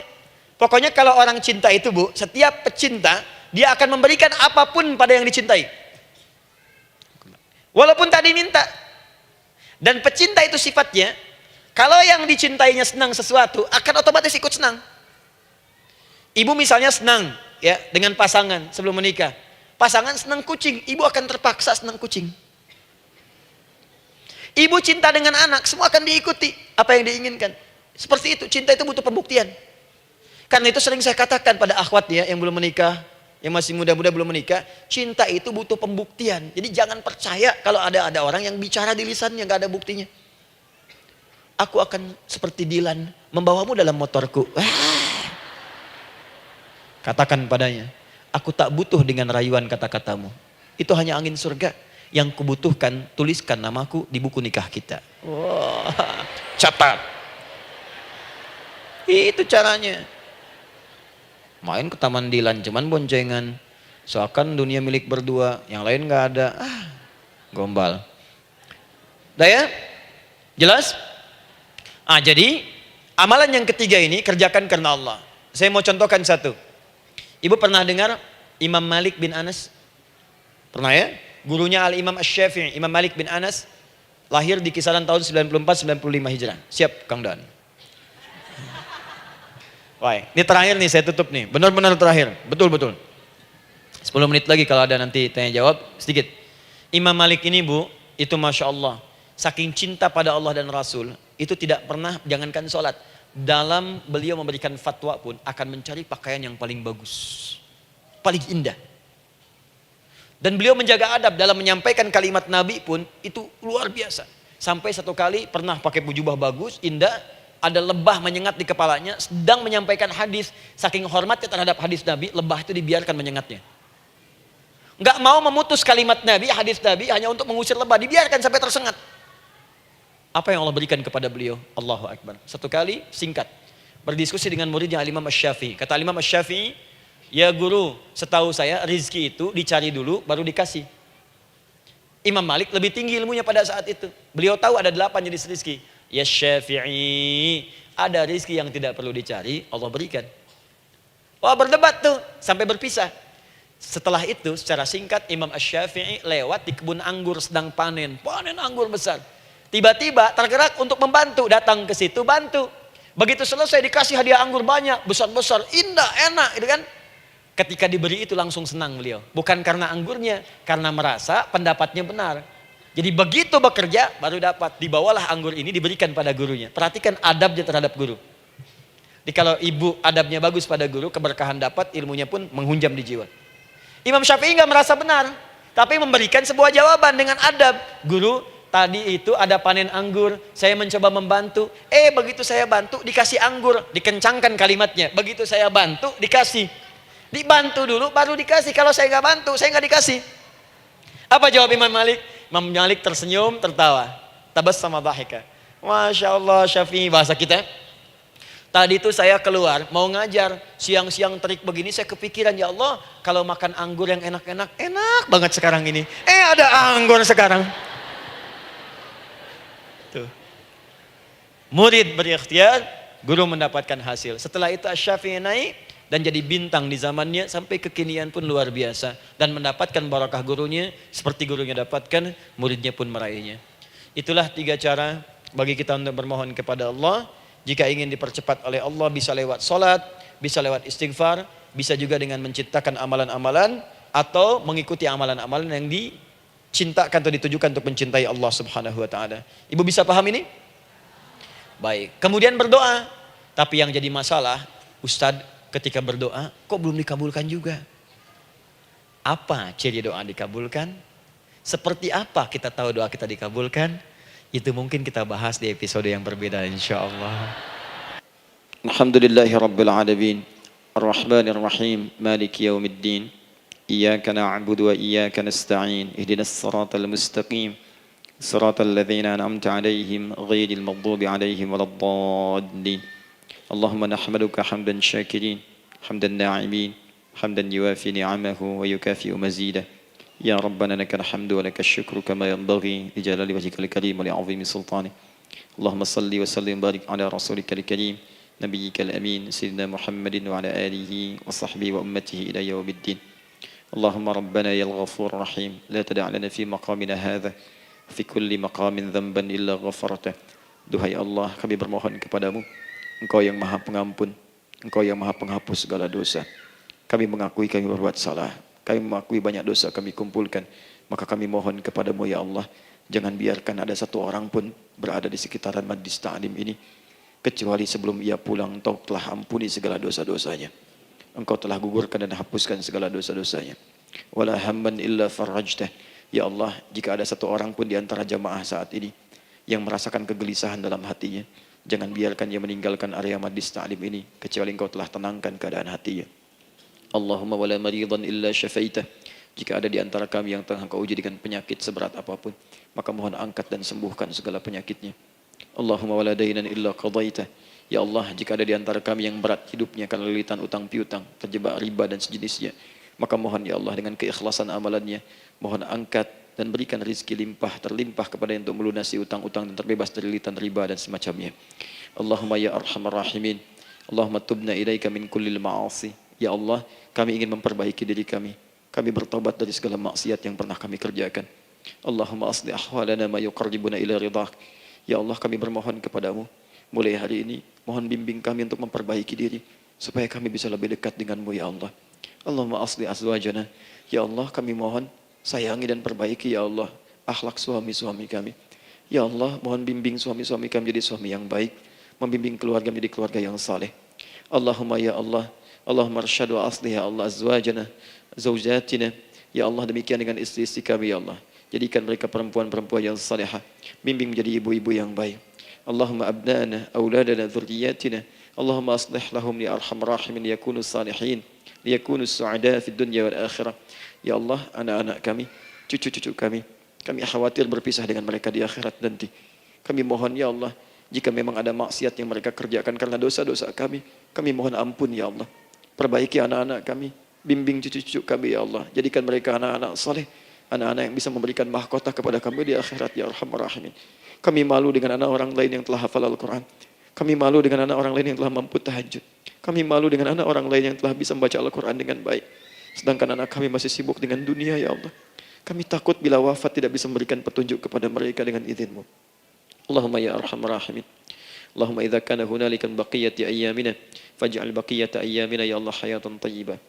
Duhai Allah, kami bermohon kepadamu, jika memang terbentang masa kehidupan bagi kami sampai dengan hari esok, maka mohon jadikan sisa-sisa hidup kami lebih baik daripada hari-hari yang sebelumnya. Wa idza kana hadzal yaum min akhir ayyamina faj'al ya Allah hadzal yaum husnal khatimah. Ya Allah kami mohon, jika memang hari ini adalah hari terakhir kami hidup dan harus kembali kepadamu untuk wafat, mohon jadikan di hari ini kami husnul khatimah. Allahumma qawwi lisanana ila kulli kalimat at-tauhid la ilaha illallah Muhammadur Rasulullah. Ya Allah kami mohon, jika kelak kami akan wafat, ringankan lisan kami untuk mengucapkan kalimat tauhid la ilaha illallah Muhammadur Rasulullah. Wa ajib kalimatan bi qaulika ya ayyatuhan nafsul mutmainnah irji'i ila rabbika radiyatan mardiyah fadkhuli fi ibadi wadkhuli jannati. Ya Allah kami mohon kelak nanti dalam sakaratul maut nanti. Jika kami bermohon kepadamu dengan kalimat tauhid la ilaha illallah. Mohon jawab kalimat kami ya Allah dengan panggilanmu yang indah. Ya ayyatuhan nafsul mutmainnah. Hai jiwa yang sudah tenang. Irji'i ila rabbika radiyatan mardiyah. Hai cepat pulang menghadap kepada Rabbmu. Hai cepat pulang menghadap kepada Rabbmu. Hai cepat pulang menghadap kepada Rabbmu. Aku ridha dengan semua amalmu. Engkau pun akan ridha dengan semua pemberianku. Adkhuli fi ibadi wadkhuli jannati. Engkau aku masukkan dalam golongan hambaku. Aku siapkan surga untuk menyambutmu. Allahumma ishtaqna bi Rasulillah sallallahu alaihi wasallam. Ya Allah, kami rindu sekali dengan Rasulullah sallallahu alaihi wasallam. Lam na'ish ma'ahu fil hayat wa lam narahu fil manam. Kami belum pernah hidup bersama beliau di dunia, tidak mampu menatapnya di alam mimpi. Maka mohon ya Allah, jangan biarkan kami berpisah dengan Rasulullah di akhirat nanti ya Rabbal Alamin. Jumpakan kami dengan Rasulullah di Taman Firdausmu yang paling indah. Allahumma ya arhamar rahimin. Allahumma rizqna yusra ya Allah. Likullil hujjaj. Ya Allah, anugerahkan kemudahan, kelapangan kepada para jemaah haji yang berhaji tahun ini ya arhamar rahimin. Allahumma taqabbal minhum ya Allah hajjahum, sa'yahum sa'yan mashkura, wa dhanbahum dhanban maghfura, wa tijaratahum tijaratan lan tabur. Ya Allah, jangan sia-siakan pengorbanan fisik mereka, biaya mereka, waktu mereka, tenaga mereka, emosi mereka. Terima haji mereka ya Allah. Jadikan sa'i mereka berhasil, tawaf mereka benar, jadikan seluruh manasik yang Kau ridhai ya arhamar rahimin. Allahumma ya Allah rizq rizqan hasanan tayyiban liyahujju kulla man lam yahujj ya arhamar rahimin. Ya Allah, bagi kawan-kawan kami, kerabat kami, saudara kami, tetangga kami yang belum berhaji, maka anugerahkan kemudahan bagi mereka untuk berhaji ya Allah. Anugerahkan kelapangan untuk berhaji ya Allah. Sekalipun memang tidak terbuka kesempatan itu, maka mohon anugerahkan sifat mabrur kepada kami sekalipun tidak mendapati ibadahnya. Allahumma ya arhamar rahimin. Allahumma rizqna ya Allah nikmatan salihah. Ya Allah, anugerahkan kepada kami nikmat untuk menjadi orang saleh di dunia dan kembali kepadamu di akhirat dalam keadaan saleh. Alhiqna bis salihin ma'al ladzina an'amta 'alaihim minan nabiyyina was-siddiqina wasyuhada was-salihin wa hasuna ulaika rafiqa. Ya Allah, kumpulkan kelak kami di surga dengan para nabi, orang-orang saleh, para syuhada, orang-orang yang benar di hadapan-Mu. Itulah nikmat terbaik yang mampu kami dapatkan. Allahumma ya Rabb, Allahumma aslih Allah qulubana, ati anfusana taqwaha, wa zakkiha anta khairu man zakkaha, anta waliyuha wa maulaha. Ya Allah, jika memang kami telah Engkau anggap baik sampai dengan pagi hari ini, maka mohon jaga kami dalam keadaan baik sampai wafat ya Allah. Berikan kami kekuatan untuk istiqamah, jauhkan kami dari pengaruh nafsu ya arhamar rahimin. Ya Allah, jika ada saat ini orang-orang yang menyakiti kami ya Allah, berkhianat kepada kami ya Allah, menzalimi kami, maka mohon ampuni dosa mereka ya Allah. Maafkan mereka ya Allah. Bimbing mereka untuk sadar dan bertobat ya Allah. Titipkan dalam jiwa kami sifat untuk saling menyayangi ya Allah. Titipkan dalam jiwa kami sifat untuk saling memaafkan ya Allah. Titipkan dalam jiwa kami sifat untuk bisa memperhatikan ya Allah. Allahumma ya Rabb, Rabbana atina fid dunya hasanah wa fil akhirati hasanah wa qina adzabannar. Bifadlika subhana rabbika rabbil izzati amma yasifun. Wassalamun alal mursalin wa akhiru da'wana alhamdulillahi rabbil alamin.